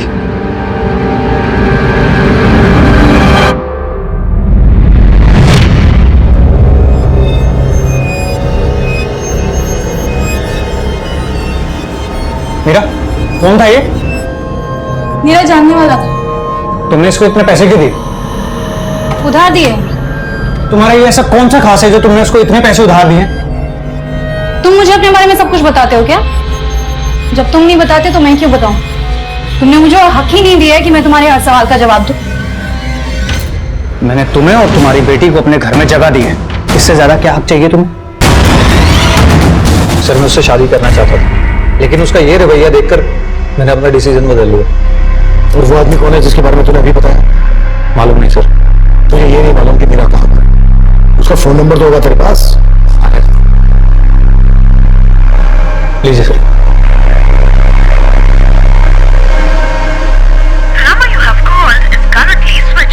सर नंबर बंद है। तुझे सच में मालूम नहीं है मीरा कहाँ है? क्या फिर मीरा को कहीं गायब कर दिया? सर मैं उसे क्यों गायब करूंगा? सर अगर आपको मीरा के बारे में जानना है ना तो आप मल्होत्रा से पूछिए। कौन मल्होत्रा? दिनेश मल्होत्रा, फैशन डिजाइनर है। मीरा उसी के साथ काम किया करती थी। मीरा का कोई फोटो है तेरे पास? हाँ सर। सर राहुल के पड़ोसी ने बताया था कि मीरा उसकी बीवी है और रिद्धि उसकी बेटी, लेकिन ये तो बोल रहा है कि मीरा किसी देशमुख की बीवी थी। लग नहीं रहा है ये राहुल सच बोल रहा है। विश्वास नहीं हो रहा है कि रिद्धि इसकी बेटी नहीं। रिद्धि ने खुद मीरा को बताया है कि राहुल ही वो डूड है जो उसका फादर है। लेकिन सर रिद्धि ने भी अपना सरनेम देशमुख बताया था, और ये राहुल भी बोल रहा है कि मीरा का कोई पहला पति था जिसका सरनेम भी देशमुख ही था। हमें सिर्फ देशमुख कोई नहीं ढूंढना है, रिद्धि की मां मीरा का भी पता लगाना है, और इस लड़की का भी जिसकी हमें लाश मिली थी। दिनेश मल्होत्रा से मिलते हैं, क्या मीरा काम करती है।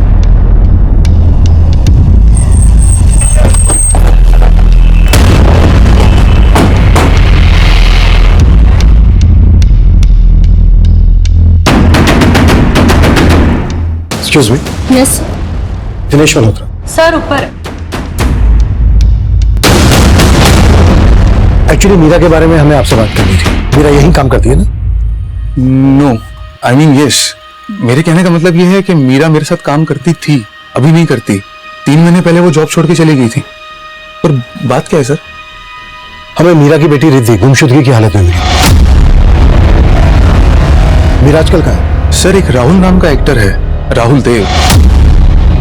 मीरा उसकी वाइफ है और उसी के साथ। लेकिन राहुल ने हमें बताया कि मीरा उसकी वाइफ नहीं है, रिद्धि उसकी बेटी नहीं है। राहुल ने तो हमसे ये भी कहा कि कोई देशमुख उसका पति है। देशमुख? नहीं सर, कैसी बात कर रहे हैं? राहुल को जाने वाला हर इंसान जानता है कि मीरा उसी की वाइफ है। मतलब रिद्धि राहुल की ही बेटी है? जी बिल्कुल, मीरा ने मुझे यही बताया था। अच्छा,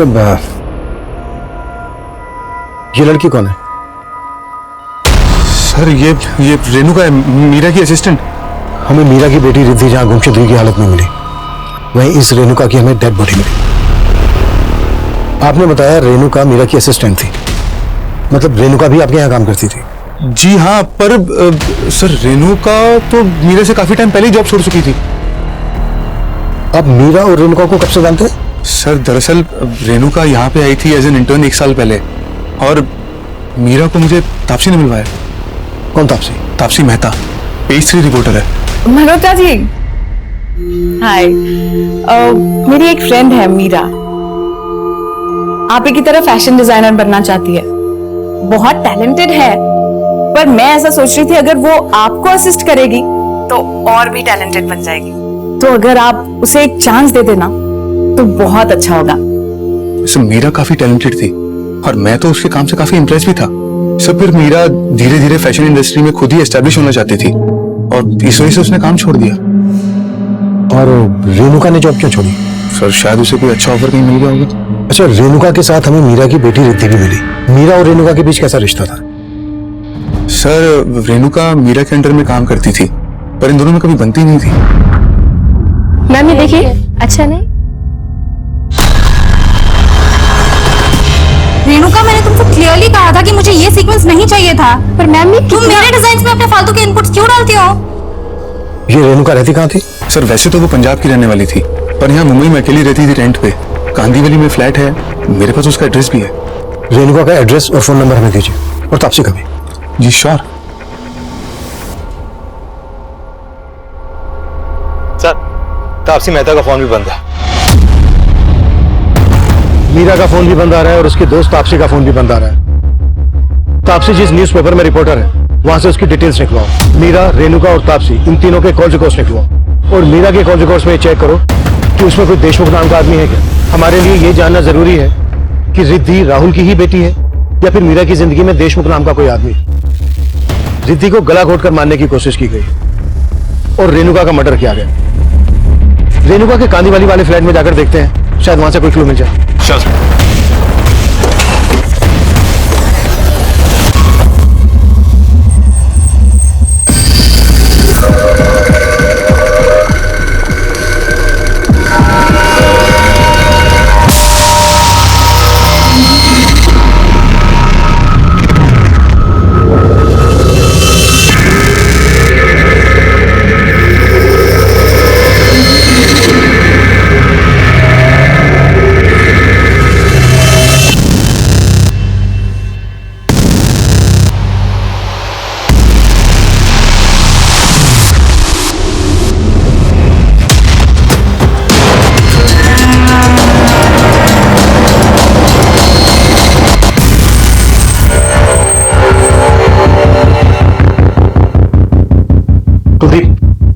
आसपास पता करो। सर,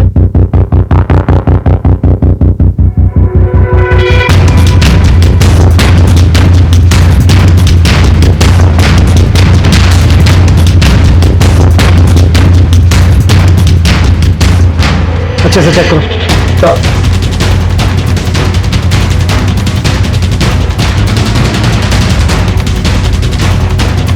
सर, रेणुका के पड़ोसियों ने बताया कि मीरा का यहाँ पर भी काफी आना जाना था और रेणुका के मकान मालिक से उसका पंजाब के कपूरथला का एड्रेस मिला है।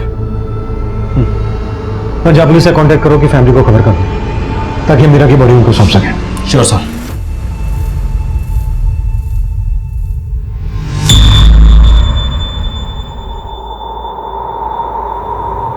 ये आदमी काफी करीब लग रहा है मीरा के।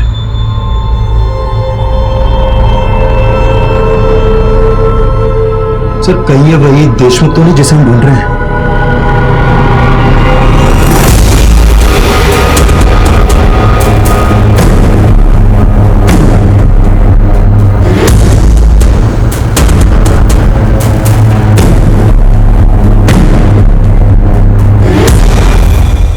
सर, तापसी जिस पेपर में काम करती है उनसे हमारी बात हुई। उन्होंने कहा कि तापसी 7 फरवरी को फ्रांस चली गई, इसलिए उसका फोन बंद आ रहा है। 7 फरवरी को। तो रेणुका का मर्डर हुआ था 9 फरवरी को, मतलब रेणुका के मर्डर से 2 दिन पहले तापसी फ्रांस चली गई थी। और सर, ऑफिस वालों ने हमें बताया कि तापसी फ्रांस में इंटरनेशनल फिल्म फेस्टिवल कवर करने गई है। 4 दिन बाद मुंबई वापस आएगी। सर, मीरा का जो नंबर राहुल ने दिया था वो नंबर तो निर्मुक्ता पांडे के नाम पर रजिस्टर्ड है। निर्मुक्ता पांडे? हाँ sir, mobile network service provider से ये फोटो मिला है सर। फोटो तो मीरा का ही है, लेकिन नाम है निर्मुक्ता पांडे।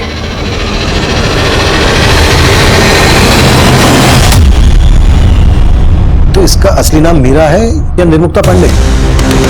फोटो में तो काफी अलग दिखाई दे रही है ये मीरा उस निर्मुक्ता पांडे। अच्छा, इसका ये नंबर कौन से एड्रेस पर रजिस्टर्ड है? सर, मलाड के एड्रेस पर रजिस्टर्ड है। सर, मैंने मीरा के 6 महीने पुराने कॉल रिकॉर्ड भी चेक किए, लेकिन उसमें किसी भी देशमुख सरनेम वाले आदमी का कोई नंबर नहीं मिला। और सर, मीरा के कॉल रिकॉर्ड में कई ऐसे नंबर हैं जो फेक आईडी से लिए गए हैं। कुलदीप, तुम मलाड के उस एड्रेस पर जाओ जिस पर इस मीरा उर्फ निर्मुक्ता का मोबाइल नंबर रजिस्टर्ड है। मैं तब तक रिद्धि से दोबारा बात करने की कोशिश करता हूँ। Sure sir. रिद्धि बेटा, ये आपकी मम्मी है ना? अच्छा बेटा, इनका पूरा नाम मीरा है या निर्मुक्ता?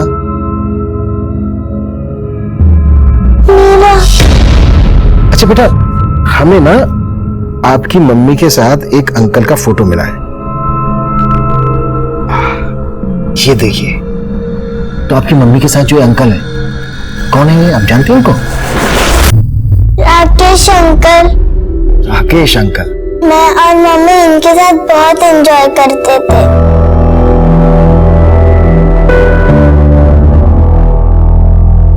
अच्छा बेटा, हमें ना इनका नाम पता चल गया है। इनका नाम है रेणुका। और पता है, ये आपकी मम्मी की दोस्त थी। अच्छा बेटा, जब उस दिन आप इनके साथ थी, तो क्या आपकी मम्मी भी थी वहां पर?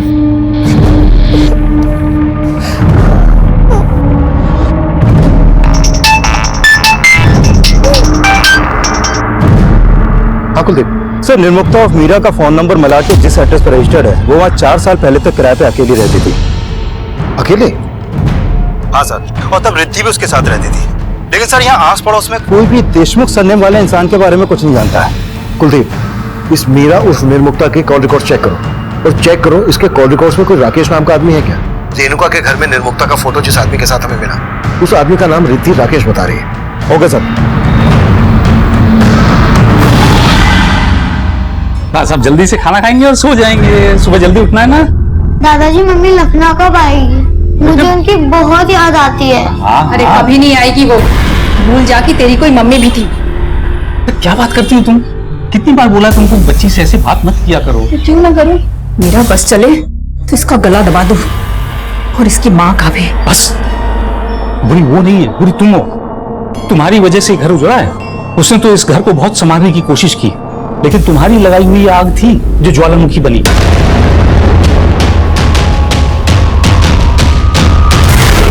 सर, रेणुका की सिर्फ एक विधवा माँ है जो कपूरथला में रहती है।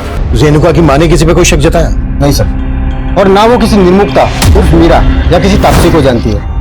रेणुका के बैकग्राउंड में कोई ऐसा एंगल नहीं है जो उसके मौत का मोटिव बन सके। सर, मीरा के कॉल रिकॉर्ड में एक राकेश ढोलकिया नाम के आदमी का नंबर मिला है। सर, ये वही राकेश है जो उस फोटो में निर्मुक्ता और मीरा के साथ था। पुणे का बिजनेसमैन है सर ये, मैंने मुंबई बुलवा लिया है सर, निर्मुक्ता ही उसका रियल नेम है। फैशन इंडस्ट्री में आने के बाद उसने अपना नाम शॉर्ट करके मीरा रख लिया था, पर सर उसके पीछे उसका कोई गलत इंटेंशन नहीं था सर। आप काफी कुछ जानते हैं मीरा, निर्मुक्ता के बारे में। आप दोनों एक दूसरे को कब से जानते हो? सर, हमारी पहली मुलाकात 7-8 महीने पहले एक पेस्ट्री पार्टी में हुई थी। तब से हम दोस्त हैं। मैं, मीरा और उसकी बेटी रिद्धि एक साथ काफी टाइम स्पेंड करते थे सर। आप दोनों के बीच कैसी दोस्ती थी? सर, हमारे थॉट्स मिलते थे। वो मुझसे अपने लाइफ की काफी बातें शेयर करते थे सर। राहुल मेरी जिंदगी में आया तब मुझे ऐसा लगा जैसे अब फिर कभी मुझे पीछे मुड़ने की जरूरत नहीं पड़ेगी। पीछे मुड़ के देखना भी क्यों है मीरा? तुमने हमेशा से आगे देखा है, अभी तुम आगे देखो। राहुल के साथ अगर तुम खुश नहीं हो तो उसे डिवोर्स दे देना। डिवोर्स? लेकिन राहुल ने हमसे बताया कि उसके और मीरा की शादी नहीं हुई थी। सर, ऐसा कैसे हो सकता है? उनकी बेटी थी तो शादी तो हुई होगी ना सर। राहुल ने हमसे ये भी बताया कि देशमुख सरनेम वाला उसका कोई पति था, और रिद्धि ने भी हमें अपना पूरा नाम रिद्धि देशमुख बताया था। हाँ सर, पर इसके बारे में मुझे कुछ पता नहीं।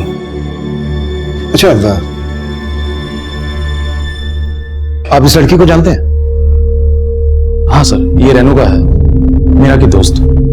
सर, इसके मर्डर और रिद्धि के बारे में सुन के मुझे ऐसा लग रहा है कि मीरा किसी मुसीबत में तो नहीं सर।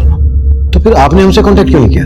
सर, मैं तो पुणे में रहता हूँ। मैंने मीरा को फोन किया था पर उसका फोन लग नहीं रहा था, तो मैंने तापसी को मैसेज किया तो उसने बताया कि वो तो आउट ऑफ इंडिया है। आप तापसी को भी जानते हैं? हाँ सर, राहुल से अलग होने के बाद मीरा और रिद्धि तापसी के पास ही रहते थे। अच्छा,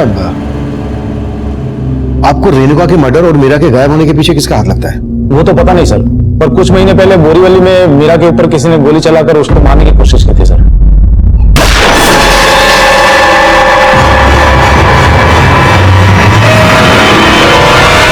मीरा पर किसी ने गोली चलाई थी तो उसने पुलिस में कंप्लेंट की थी?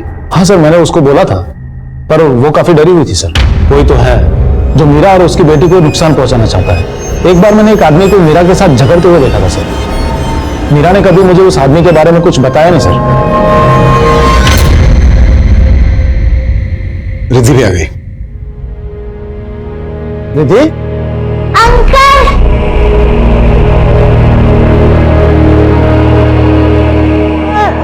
रो मत बेटा। मम्मा कहाँ पर है? मुझे मम्मा के पास जाना है। हमने तब रेणुका की पहचान पता कर ली थी, लेकिन रिद्धि की मां और रिद्धि के पिता की सही पहचान कर पाना हमारे लिए मुश्किल साबित हो रहा था। जिस रेणुका का मर्डर हुआ था, उससे जुड़ी बातों से उसके मर्डर का एंगल नजर नहीं आ रहा, और उस शख्स का भी हमें पता नहीं चल पा रहा था जिसने गोली चलाकर मीरा को मारने की कोशिश की थी। रिद्धि का सरनेम देशमुख और रिद्धि की मां के दो नाम, मीरा और निर्मुक्ता की पहेली भी सुलझ नहीं रही थी। वहीं लगातार रिद्धि राकेश ढोलकिया के पास रहने की इच्छा जाहिर कर रही थी, इसलिए राकेश ढोलकिया को रिद्धि को अपने पास रखने की परमिशन दे दी गई।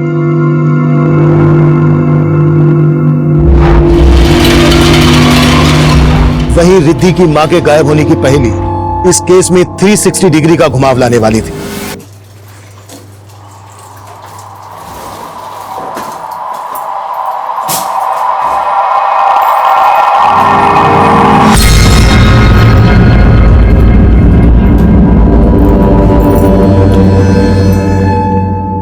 ठंडा करके क्यों रखा है?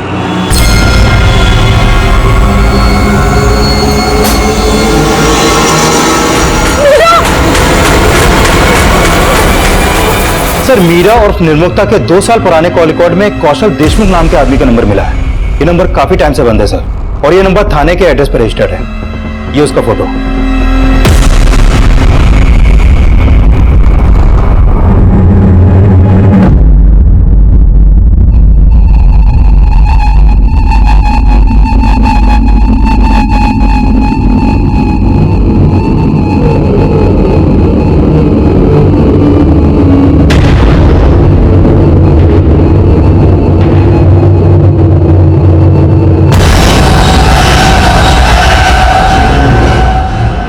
रिद्धि को कौशल की इस फोटो को दिखाते हैं। हो सकता है ये वही देशमुख हो जिसकी मैं तलाश हूं। ये ठीक रहेगा सर तापसी फ्रांस से मुंबई वापस आई है और फ्लैट में पहुंचते ही उसे वहां पे मीरा की बॉडी मिली।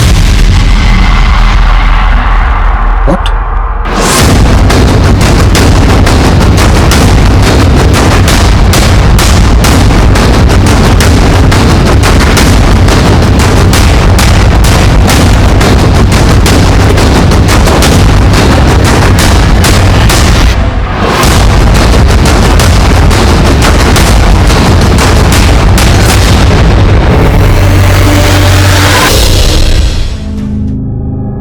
कहीं ऐसा तो नहीं है कि फ्रांस तुम इसलिए चली गई क्योंकि तुम मीरा के मर्डर में इन्वॉल्व हो? नो सर, आप ऐसा एलिगेशन नहीं लगा सकते मुझ पर। मीरा तुम्हारे साथ रह रही थी, मीरा की लाश तुम्हारे घर में मिली है, मीरा के साथ साथ रेणुका का भी मर्डर हुआ है, और मीरा की बेटी रिद्धि को भी मारने की कोशिश हुई है, और तुम पर इन सब में मेरा कोई लेना देना नहीं है सर। जब मैं फ्रांस के लिए निकल गई थी तो रिद्धि और मीरा दोनों सही सलामत थे। मीरा का असली नाम मीरा नहीं, निर्मुक्ता पांडे था। ये बात तुम जानती थी? हाँ, मीरा ने अपना नाम बदल लिया था। उसका असली नाम निर्मुक्ता पांडे ही है। ये पांडे सर ने मीरा और निर्मुक्ता का उसके पति का था या फिर माता पिता का? माता पिता का नहीं था, उसके पहले पति मनोज पांडे का था, और उसके डेथ के बाद ही वो मुंबई में आ गई थी। ये रिद्धि किसकी बेटी है? मीरा के दूसरे पति कौशल देशमुख की बेटी है वो। कौशल देशमुख मीरा का दूसरा पति था? हाँ, और रिद्धि कौशल की ही बेटी थी, लेकिन 2 साल पहले कौशल रिद्धि और मीरा दोनों को ही छोड़कर दुबई भाग गया था। मैं आपको बाद में कॉल करता हूँ। सर, अभी मेरी मेड ने मुझे बताया रिद्धि को किसने किडनैप कर लिया सर। हाँ?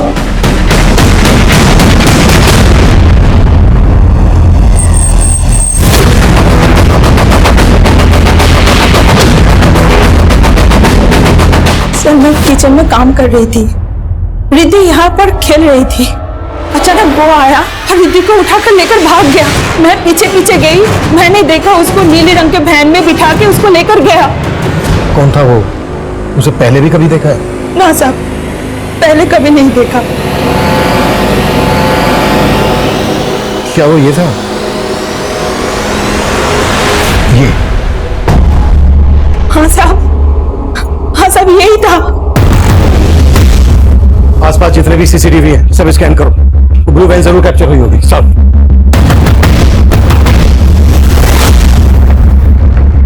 तो राकेश के घर के बाहर वो नीली वाली वैन एक सीसीटीवी में कैप्चर हुई थी, लेकिन उसका नंबर विजिबल नहीं था। वहां से हर डायरेक्शन में जाने वाले रास्तों के सीसीटीवी चेक करो, कैसे भी करके उस ब्लू वैन को ट्रेस करने की कोशिश करो। मैं इस कौशल का लुकआउट नोटिस जारी करवाता हूं। Okay sir. सर कौशल देशमुख 2 साल पहले तक यहीं रहता था, बाद में यहाँ का फ्लैट बेचकर दुबई चला गया। ये कौशल अपनी बीवी और बेटी के साथ यहाँ रहता था? हाँ सर, एक्चुअली उसके पहली बीवी के गुजरने के बाद उसने मीरा नाम की एक औरत से शादी किया था। मीरा कौशल की दूसरी बीवी थी? हाँ सर। और ये रिद्धि मीरा और कौशल की बेटी? नहीं सर, रिद्धि उसकी फर्स्ट वाइफ की बेटी है, मीरा उसकी सगी मां नहीं है। और सर इन दोनों को छोड़कर कौशल दुबई भाग गया। जब कौशल दुबई भाग गया तब मीरा को पता चला कि कौशल ने ये फ्लैट ऑलरेडी बेच चुका। इस वजह से मीरा और रिद्धि रास्ते पे आ गए। सर उसके बाद रिद्धि और मीरा कहाँ गए हमें नहीं पता। आखिरकार हमें पता चल गया कौशल देशमुख ही वो देशमुख था जिसे हम ढूंढ रहे थे, जिसको तापसी मेहता निर्मुक्ता उर्फ मीरा का दूसरा हमसफर बता रही थी। निर्मुक्ता का पहला हमसफर मनोज पांडे एक नया रहस्य था इस केस का, और उसका तीसरा हमसफर राहुल देव उसका आखिरी हमसफर नहीं था। और अभी तक हम ये भी पता नहीं लगा पाए थे कि निर्मुक्ता के साथ वो शख्स कौन था जिसे राहुल और राकेश ने देखा था, और वो गोली चलाने वाला शख्स कौन था जिसने पहले मीरा को मारने की कोशिश की थी। और अब एक और शख्स इस केस को और भी ज्यादा उलझाने वाला था। सर ये तो क्लियर है कि तापसी 7 फरवरी को फ्रांस गई थी। सर तापसी जिस बिल्डिंग में रहती है उस बिल्डिंग के एंट्रेंस की 9 तारीख की सीसीटीवी फुटेज में मीरा इस बिल्डिंग में जाती हुई देखी गई है। ये देखिए सर मीरा जब इस बिल्डिंग में गई रिद्धि उसके साथ नहीं थी, और 9 फरवरी के बाद मीरा इस बिल्डिंग से बाहर आई नहीं। 9 तारीख को रेणुका का मर्डर हुआ और रिद्धि को मारने की कोशिश की गई। मतलब आर्य रोड पर 9 तारीख को जब रेणुका और रिद्धि के साथ ये कांड हुआ तभी मीरा का मर्डर हुआ। सर 9 फरवरी को सीसीटीवी में एक आदमी भी इस बिल्डिंग में जाते हुए कैप्चर हुआ है। ये देखिए सर बिल्डिंग में जाने के 15 मिनट बाद ये आदमी वापस आ गया। सर मैंने बिल्डिंग के गार्ड से इस आदमी के बारे में जानने की कोशिश की लेकिन कुछ हासिल नहीं हुआ, और बिल्डिंग के लोगों ने भी इस आदमी को आइडेंटिफाई नहीं किया। Sir I am sure Meera का मर्डर इसी आदमी ने किया होगा। पहचानती हो कौन है? नहीं सर, लेकिन मुझे पूरा डाउट है कि ये राहुल का ही भेजा हुआ आदमी होगा, क्योंकि जब मीरा ने राहुल को छोड़ा तो उसकी ईगो हर्ट हो गई थी। सर राहुल ने मीरा को लिव इन रिलेशनशिप में सिर्फ इसलिए रखा था कि वो लोगों को बता सके कि वो गे नहीं है, वो एक मर्द है।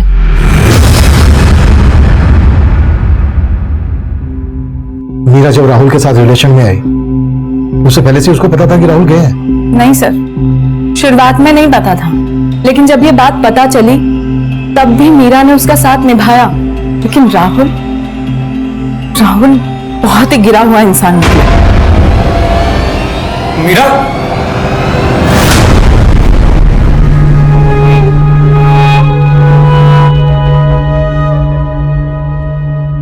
मैंने बोला था ना तुझे, लेकिन नहीं, तूने सिर्फ और सिर्फ राहुल पे ही ट्रस्ट किया। मीरा की जिंदगी में कई मर्द हैं, तुम उन सबके बारे में जानती हो? उसके पहले पति मनोज पांडे से तो कभी मुलाकात नहीं हुई, क्योंकि उसके डेथ के बाद ही वो मुंबई जब करियर बनाने आई तभी उससे पहली मुलाकात हुई थी मेरी। सर ये मेरे नए ब्राइडल वेयर डिजाइन। सर बस 2 minute sir, I can impress you. Sir मैं डिजाइनर हूँ, ये मैंने अभी टाइम नहीं है।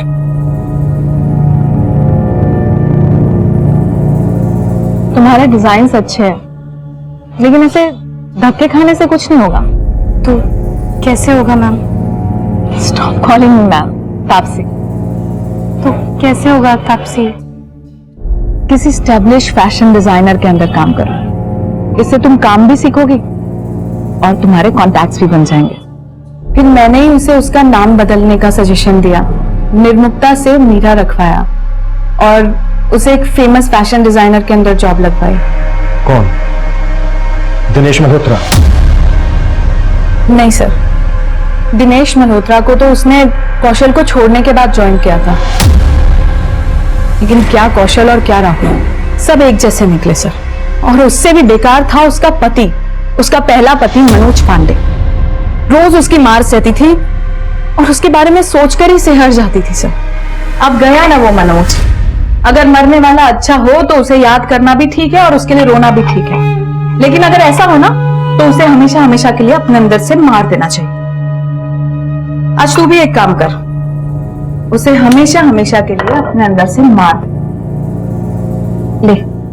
आज तू ही शुरुआत कर, मार ले दो कुछ। फिर वो मनोज पांडे को भूल गई, यहां काम करने लगी, तभी उसकी जिंदगी में कौशल आया। अरे बताएगी नहीं क्या? अरे छोड़ो, तुम आ तो सही। हम दोनों ही गुड न्यूज तुझे साथ में देना चाहते थे। मैं और कौशल शादी कर रहे हैं। ये मीरा कौशल के साथ सेटल हो गई और उसकी बेटी को भी अपना ली। कौशल 2 साल बाद ही उसको और अपनी खुद की बेटी को डिच करके दुबई भाग गया। फिर भी रिद्धि को अपनी बेटी से कम नहीं समझा उसने कभी। फिर उसकी जिंदगी में राहुल आ गया। हर मोड़ पे धोखे खाए हैं उसने, और इस बार तो अपनी जान तक गंवा दी। तापसी मेहता ने निर्मुक्ता की जिंदगी का सिर्फ दूसरा अध्याय ही पढ़ा था, जबकि पहला अध्याय ज्यादा रोंगटे खड़े कर देने वाला था। जिस शख्स को निर्मुक्ता के साथ राकेश और राहुल ने देखा था, वो उसके इस पहले अध्याय से ताल्लुक रखता था। निर्मुक्ता का हत्यारा वो हुडेड टी शर्ट वाला ही था, लेकिन वो वहां क्यों और किस मोटिव से पहुंचा, इसका जवाब उसके इन दोनों अध्यायों में मौजूद था। और वो भी हो सकता था जो दिखाई दे रहा था, और वो भी हो सकता था जो अभी तक नजर में नहीं आया था। इस केस में अभी कई पहेलियां बाकी थी। इस केस के लखनऊ सफर से निर्मुक्ता के पहले हमसफर मनोज पांडे की मौत का राज खुलने वाला था।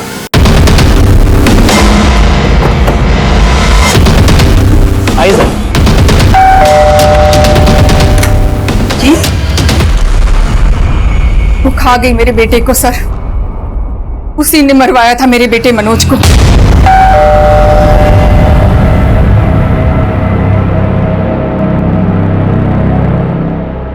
भैया कहाँ है वो?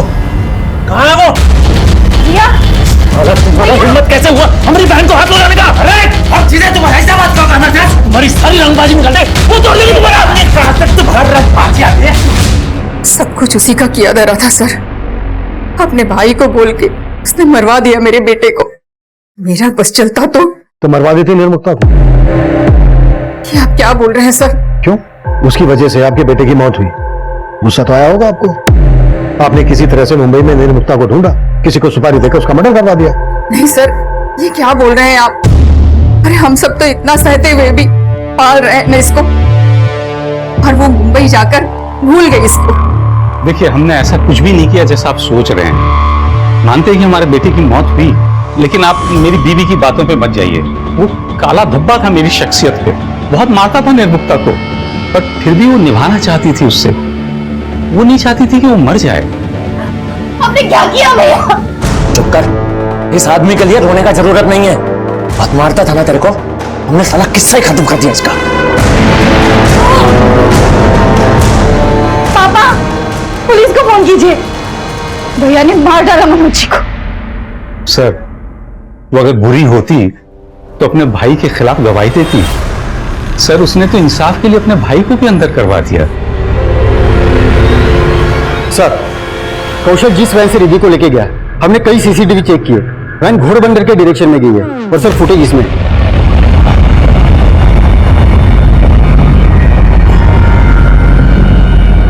सर ये देखिए, ये वैन है, लेकिन वैन का नंबर फेक है। घोड़बंदर के हर चेक नाके में पूछताछ करो, शायद वैन किसी ने कहीं पर देखी हो। सर निर्मुक्ता का भाई धीरज कुछ टाइम पहले पेरोल पे बाहर आया था, तब से लापता है वो। धीरज की कोई फोटो है तुम्हारे पास? सर,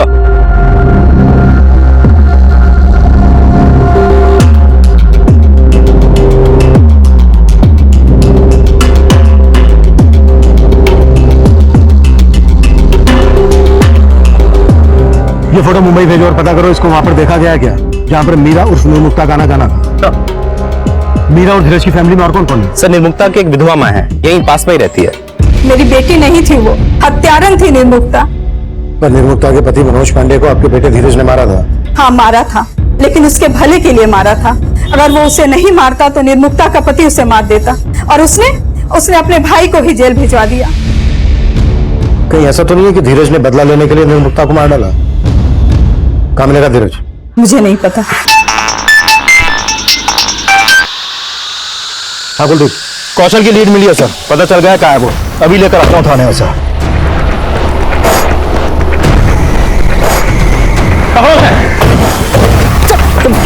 चलो गाड़ी में। क्या क्या कर?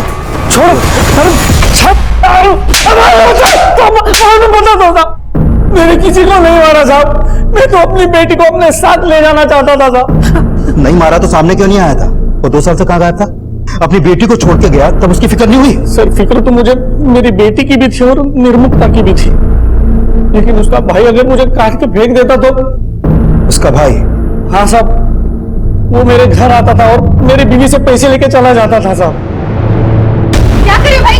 जब तुम्हारी वजह से हम जेल गए हैं ना, तुम इतना पैसा कमा रही हो तो हमको भी तो चाहिए ना थोड़ा। हट, हट। अरे अरे ये क्या हो रहा है? क्या तो रक्षाबंधन मना रहे हैं जीजा जी। हमारी बहन है ना, उसकी रक्षा करने का जिम्मेदारी हम लिए है। और अगर तुमने कुछ भी कहा ना, काट के रख देंगे। काट के रख देंगे मतलब एक्सपीरियंस है, पहले भी एक को। फिर पता चला कि उसने मीरा के पहले पति को भी मार दिया था। मैं बहुत डर गया था साहब। मैं तो मीरा से शादी करके दुबई में सेटल होना चाहता था, मुझे वहां नौकरी भी मिली थी, लेकिन वो वहां आना नहीं चाहती थी। कौशल, मैं चाहती हूँ कि तुम दुबई जाकर ये जॉब जरूर करो, जैसा तुम भी चाहते हो, लेकिन मैं अपने करियर के साथ समझौता नहीं कर सकती। मैं तो निर्मुक्ता से शादी करके उसको अपनी बीवी बनाना चाहता था, ताकि वो मेरी बेटी का ख्याल रख सके। रिद्धि मीरा को मां मानने लगी थी साहब, इसलिए मैंने उन दोनों को अकेला छोड़ के मैं दुबई चला गया साहब। चला गया, वो भी घर बेचकर, और उन दोनों को बेघर कर दिया। लेकिन मैंने किसी को मारा नहीं साहब। नहीं बोलेगा ऐसे तुम्हें? सर, अरे वही धीरज है जिसके बारे में राकेश ने भी हमें बताया था, और राहुल ने भी हमें इसी धीरज के बारे में बताया था, जो मीरा से मिलने उसके घर जाता था। हो सकता है राहुल ने मीरा को मरवाने के लिए धीरज का इस्तेमाल किया हो। राहुल को उठा के लेके आओ। सर,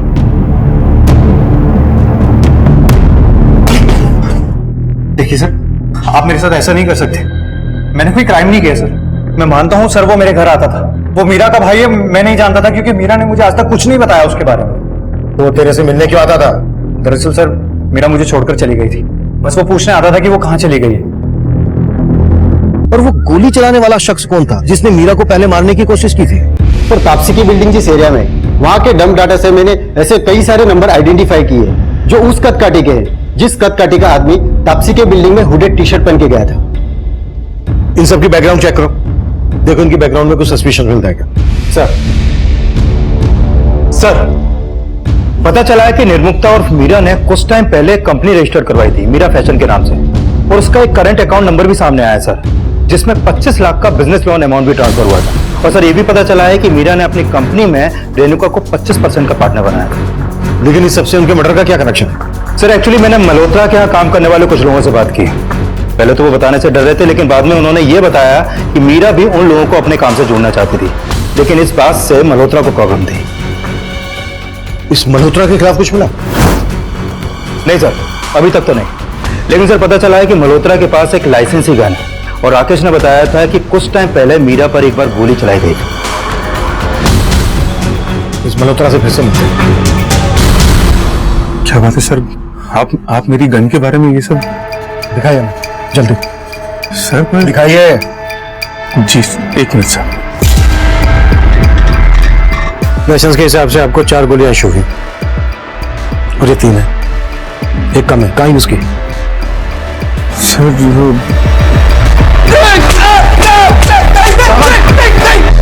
मैं बता रहा हूँ, मैं बता रहा हूँ।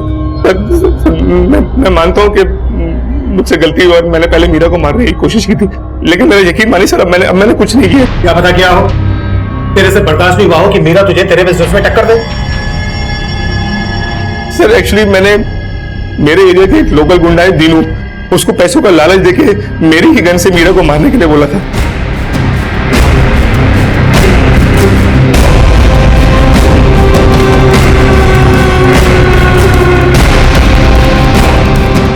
कैसा है? कम, लेट्स गो।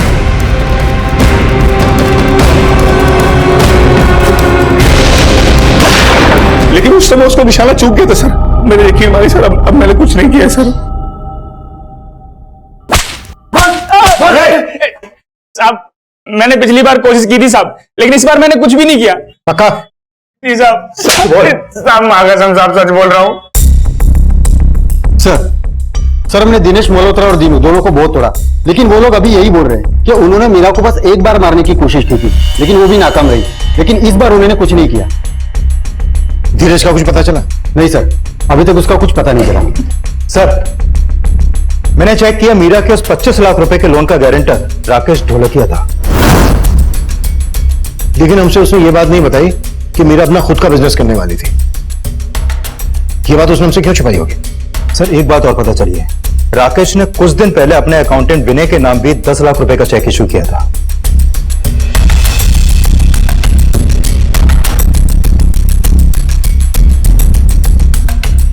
सर पता चला है कि उस अकाउंटेंट विनय का मकान गिरवी था जो उसने 10 लाख रुपए देकर छुड़वाया था। ये उसका फोटो है सर।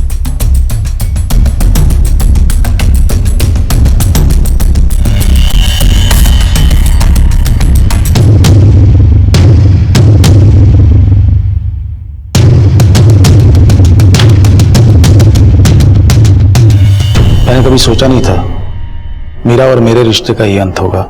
राहुल को छोड़ने के बाद वो मुझे अपना हमदर्द समझने लगी थी। मैं भी उसके प्यार में उसको यहाँ से यहाँ तक ले जाना चाहता था। मैंने उसको लोन ही नहीं दिलवाया, बल्कि उसकी बुटीक में भी मैंने बहुत सारे पैसे लगाए, और उसने मेरे साथ अच्छा नहीं किया। तुम्हारा बिजनेस अब तो सेट है सुंदर।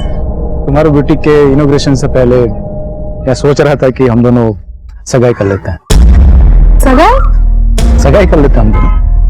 राकेश, सो सॉरी, मुझे नहीं लगता मैं सगाई शादी जैसी चीजों के लिए बनी हूँ। मीठा जहर थी वो औरत, न छोड़ते बनती थी न पकड़े। अगर वो मेरी लाइफ में रहती थी ना तो मैं बर्बाद हो जाता। तभी मैंने फैसला कर लिया कि उसे मार दूंगा। फिर एक दिन उस पर अटैक हुआ, मैं था वहां पर। फिर मैंने अपने अकाउंटेंट विनय को अपने साथ लिया। विनय ने एक फेक आईडी ली और मीरा को फोन करने लगा। नहीं, रॉन्ग नंबर है। ताकि जब आपको मीरा की लाश मिले तो आप उन कॉल्स के राज सुलझाने में उलझ जाओ। फिर उस दिन विनय वहां गया।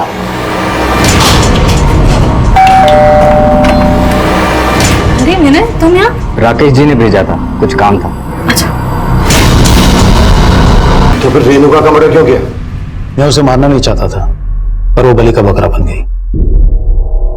रेणुका ने मुझे देख लिया सर। तो देख क्या रहा है, उसे भी खत्म करना। हाय। हाय। तुम यहाँ रेणुका? मीरा मैम मुझे मार्केट में मिली थी, उन्हें कहीं मीटिंग के लिए जाना था, तो उन्होंने मुझे कहा कि मैं रिद्धि को यहाँ छोड़ दूँ। पर डोर तो लॉक है। पर उन्होंने तो अभी बुलाया था मुझे। मेरी मीरा मैम से फोन पे बात हो गई है, उन्होंने मुझे पीछे वाली रोड, आधे रोड पे बुलाया। अब मैं भी तुम्हें छोड़ देता हूँ, मैं वही जा रहा हूँ।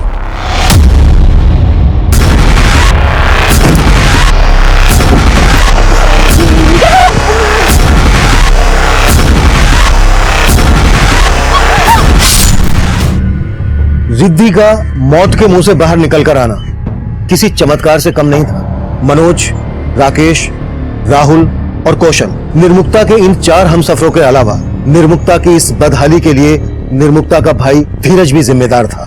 अब मैं सीनियर इंस्पेक्टर अभिमन्यु जिंदल आप लोगों से विदा लेता हूं। आपसे फिर मुलाकात होगी एक नए केस के साथ। स्वस्थ रहिए, सतर्क रहिए और देखते रहिए क्राइम पेट्रोल दस्तक। मकसद बताना नहीं, बचाना है। क्राइम पेट्रोल के ऐसे ही मजेदार एपिसोड्स देखने के लिए हमारे चैनल को सब्सक्राइब करें